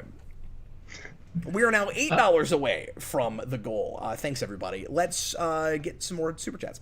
By the way, you're going to get, if you care, you're going to get to hear me complain about all of this again next year, because it is the 20th anniversary of Smallville, I'm going to be doing as much Crypto Freaks as my brain can stand. Go ahead, DJ. You will become this came back when we were talking about, Feudal Japan. Lewis Cox just says Feudal Japan era is fast becoming one of his favorite eras of history, so he agrees with you. Yeah, it's really interesting, and it's just a really cool flavor. There's that PS4 game that came out recently. I forget the name of that I really want to play, and I may try to buy that soon. I guess I gotta buy Miles Morales now first, but I'm gonna get that at some point and try to play through it. But people say it's kind of hack and slashy, a little bit Arkham-y, and but it's breathtaking looking, and I've got to get my hands on it. And people say the story's great, so yeah. Nicholas, recommendations for reading non-comic books. So books. I've never read anything that's not a comic book. I'm totally joking. We did favorite books not too long ago, so it's going to be really hard not to just go back into that. I read more nonfiction than I ever used to, so I'll throw like a couple things out from that. And if you know me, some of this will be really, really obvious. But the biography that came out, what was it, last year or the year before, about Fred Rogers is one of the greatest biographies I've ever read, and it is really tear-jerky, and it's just delightful. And if you listen to the audiobook, it is read by LeVar Burton, which is wonderful and super classy that they thought to ask him to do that, because of course that's Reading Rainbow, and he was on through some of the same time on PBS also. Another wonderful nonfiction book is the autobiography of Roger Ebert called Life Itself, which also got a documentary, which is really good, almost equally as good. I've read that 2 or 3 times. And then Stephen King's On Writing, I talk about all the time. And if you have any aspirations whatsoever for writing, or even if you don't, it's a really good autobiography too. It's like half autobiography, half kind of self-help writing stuff, although I'm sure he wouldn't like me calling it that, but that's kind of what it is. Not that he knows who I am, but I'm just saying, I'm sure he wouldn't want it described that way, but that's kind of what it is.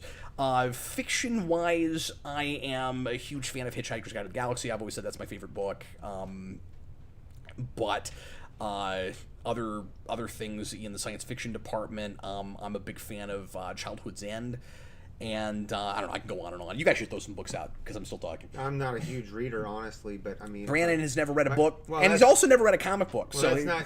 Those are both categorically false. However, you know what? I think categorically is too strong of a term. I think they're false, but I don't think they're categorically false. Okay. Well, I will say this: the one book series I can recommend, the author is currently on Skid Row with cancel culture right now, and that's, I mean, the Harry Potter series. But like, I'd say the original 7 books. If you stop there, I thought those were delightful when I was growing up. And then I also read The Client by John Grisham, which I also thought was a good movie adaptation for that. I liked that book very much.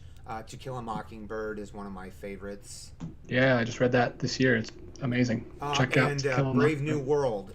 I like it way better than I like, I was going to say Animal Farm. Animal Farm. Yeah. But Brave New World, definitely love Brave New World. I love Animal Farm. I've actually talked about that on the channel before.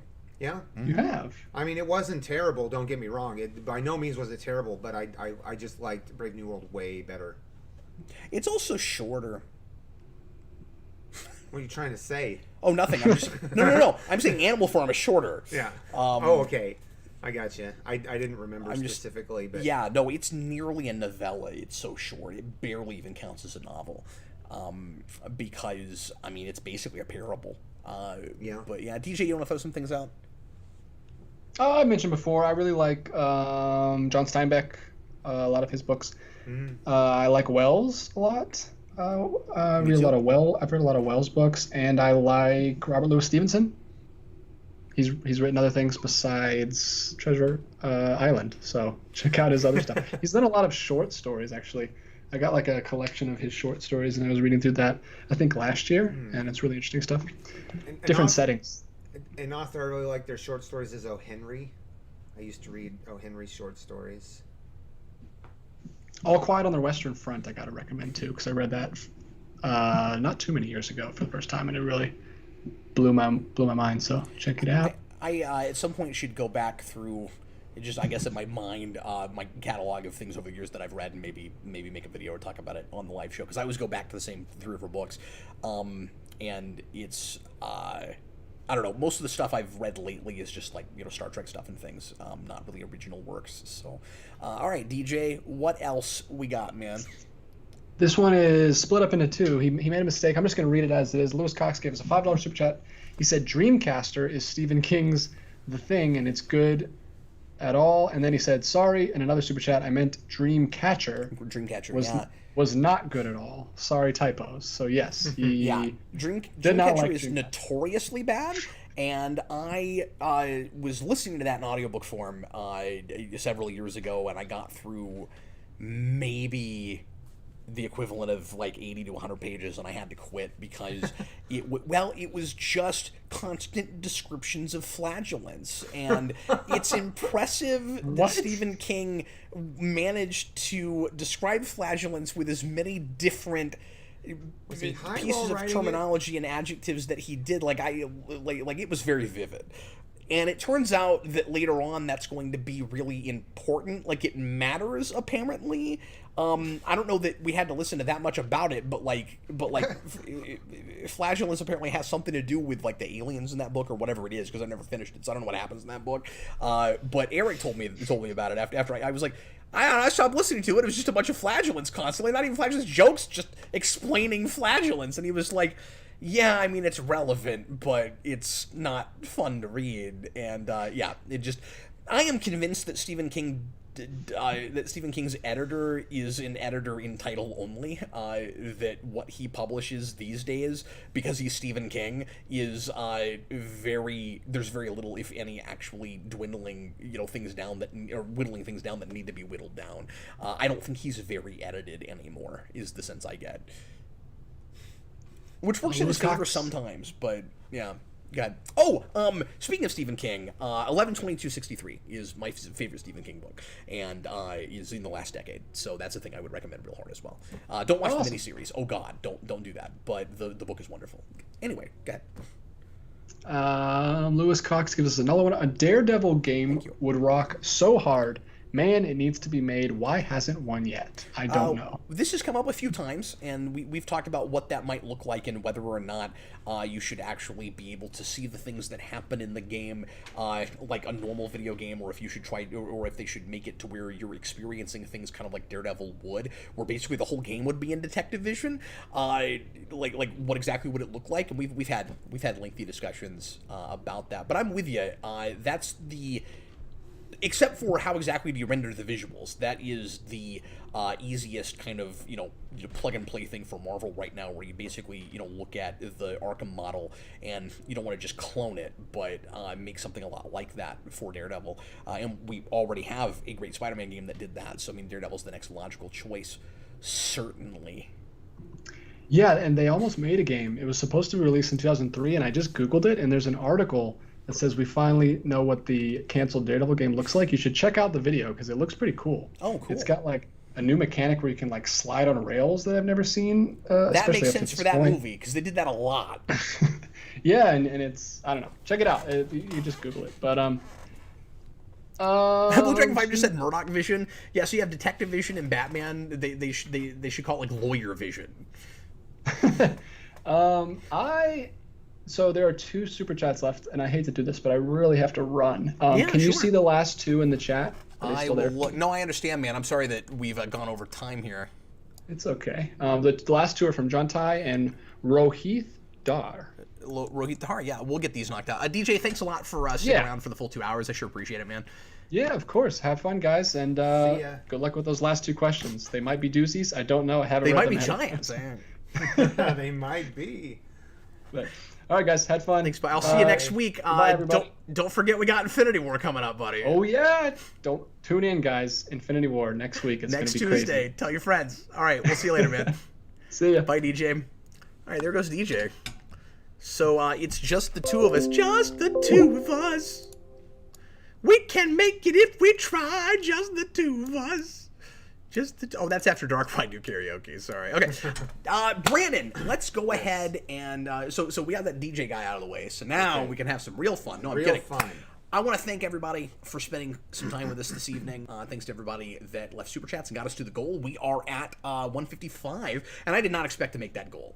I made it a little bit loftier this evening because I wasn't sure how much interest there would be in that. And like I said, I don't really have time to go through that game, but I'm going to make the time because I know there were some people that were interested. So if you really wanted that, I was going to make it happen. So I'm going to make that happen. So I'm going to go out tomorrow and get that if I can find it someplace.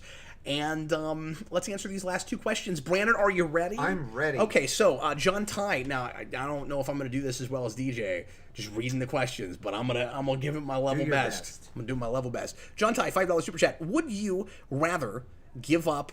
It's another would you rather. I love those. We did a whole show of these. Would you rather give up on your personal relationships for... Oh, this is a traditional John Ty question. Give up on your personal relationships for your dream, or give up your dream for your personal relationships? For me, it depends on who we're talking about with the personal relationships. If the personal relationships are my immediate family, my wife and kids, there are sacrifices you just have to make. Those are the most important people and the most important thing in my life. And if for some unfortunate reason, that certainly didn't include my wife just suddenly one day waking up and going, I hate your job in the YouTube thing, you should quit. Like, that's not fair. That would have to be a conversation. But if there was like a real, like, understandable, reasonable reason that maybe I have to give up my dreams, you know, the thing I'm doing now, or something that is a big ambition that I have to try to pursue later, yes, I would certainly choose my personal relationships over those things. If it's like, you got to pick YouTube or Brandon? Yeah, well... I was going to make a joke about you, but you were talking, so I couldn't... I'm sorry, Brandon. I got there before you were able to. Yeah, you're... where do you land on that? So, as I'm a single person, so my relationships right now are, you know, my family and my friends. And, like, for my dream, I don't think that's a tough one, because, like, I don't know that... You know, I'm not going to give up my family for like $1 million. It's not going to happen. So I think I had to pick my relationships over my dream necessarily.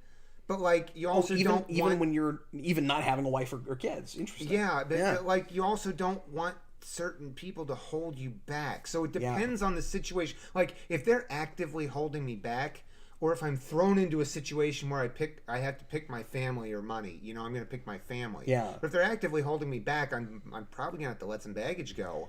Exactly. It depends on, you know, whether those people are being reasonable. Right. If it's like if they have given you an ultimatum, I'm talking friends now. Yeah.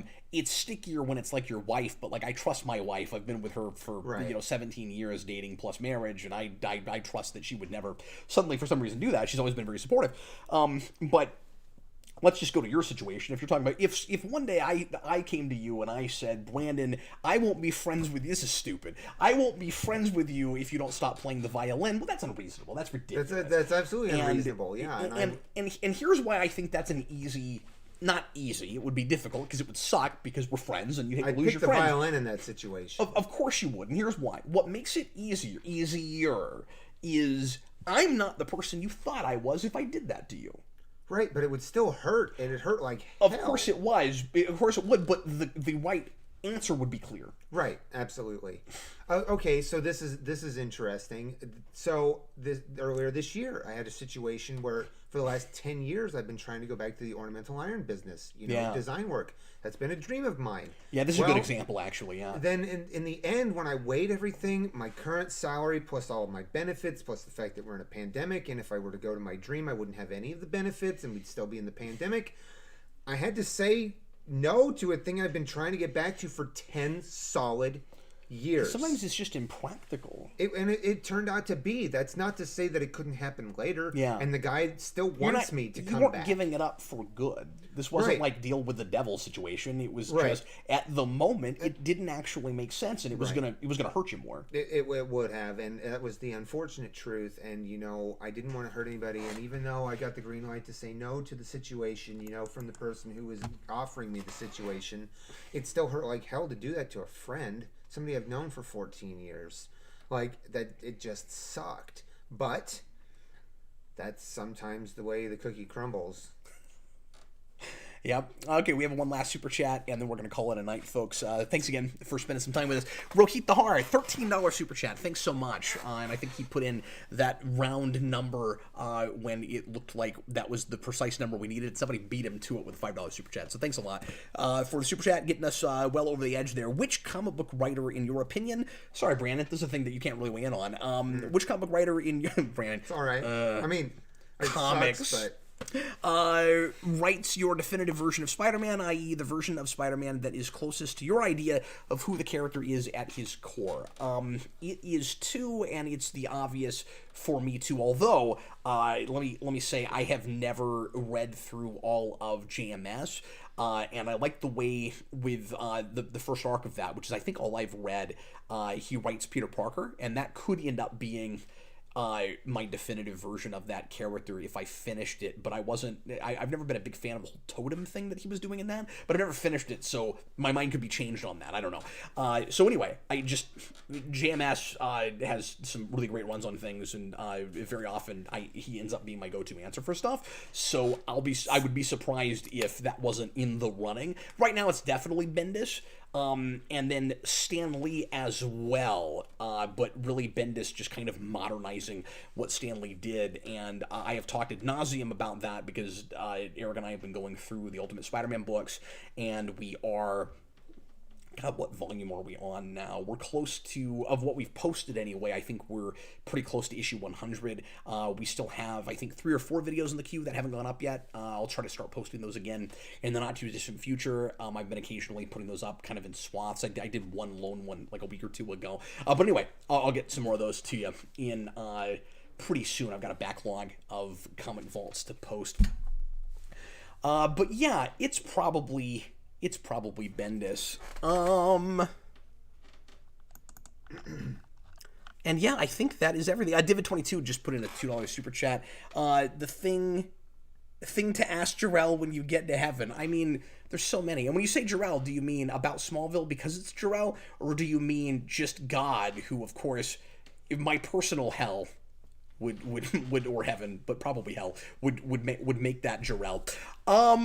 Wow, there's a couple more super chats coming in, Brandon. So I guess we have to get this line out before we go. Right. Thanks a lot, folks. Let's see. So what is like the big question? It's like the people showing up to the restaurant when the restaurant's closing, but they showed up the minute before, so you be nice, you serve them. I have not officially flipped the sign, and the close sign, and I could have, but I didn't. Let me go back to the Spider-Man thing for just 1 second and say, as I've always said, my definitive art for Spider-Man is McFarlane, but obviously not my definitive writing for that character, because his book was just as bad or worse, I have heard, as Spawn, but I've never read past that first issue because it was unreadable.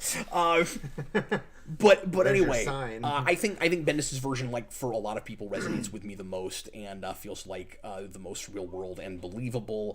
And he's got the same dilemmas and pathos that the Stan Lee version did, but it's again just updated, and the relationships with women with Mary Jane and stuff are more interesting. His relationship with Aunt May is very relatable and incredible as a relationship with a kid and his parent and all of that. This is a thing I could go on about, but I've made a lot of videos about it, so you can go back and check that out. I feel like I should be spending more time on it because it was a $13 super chat, but we need to finish the show.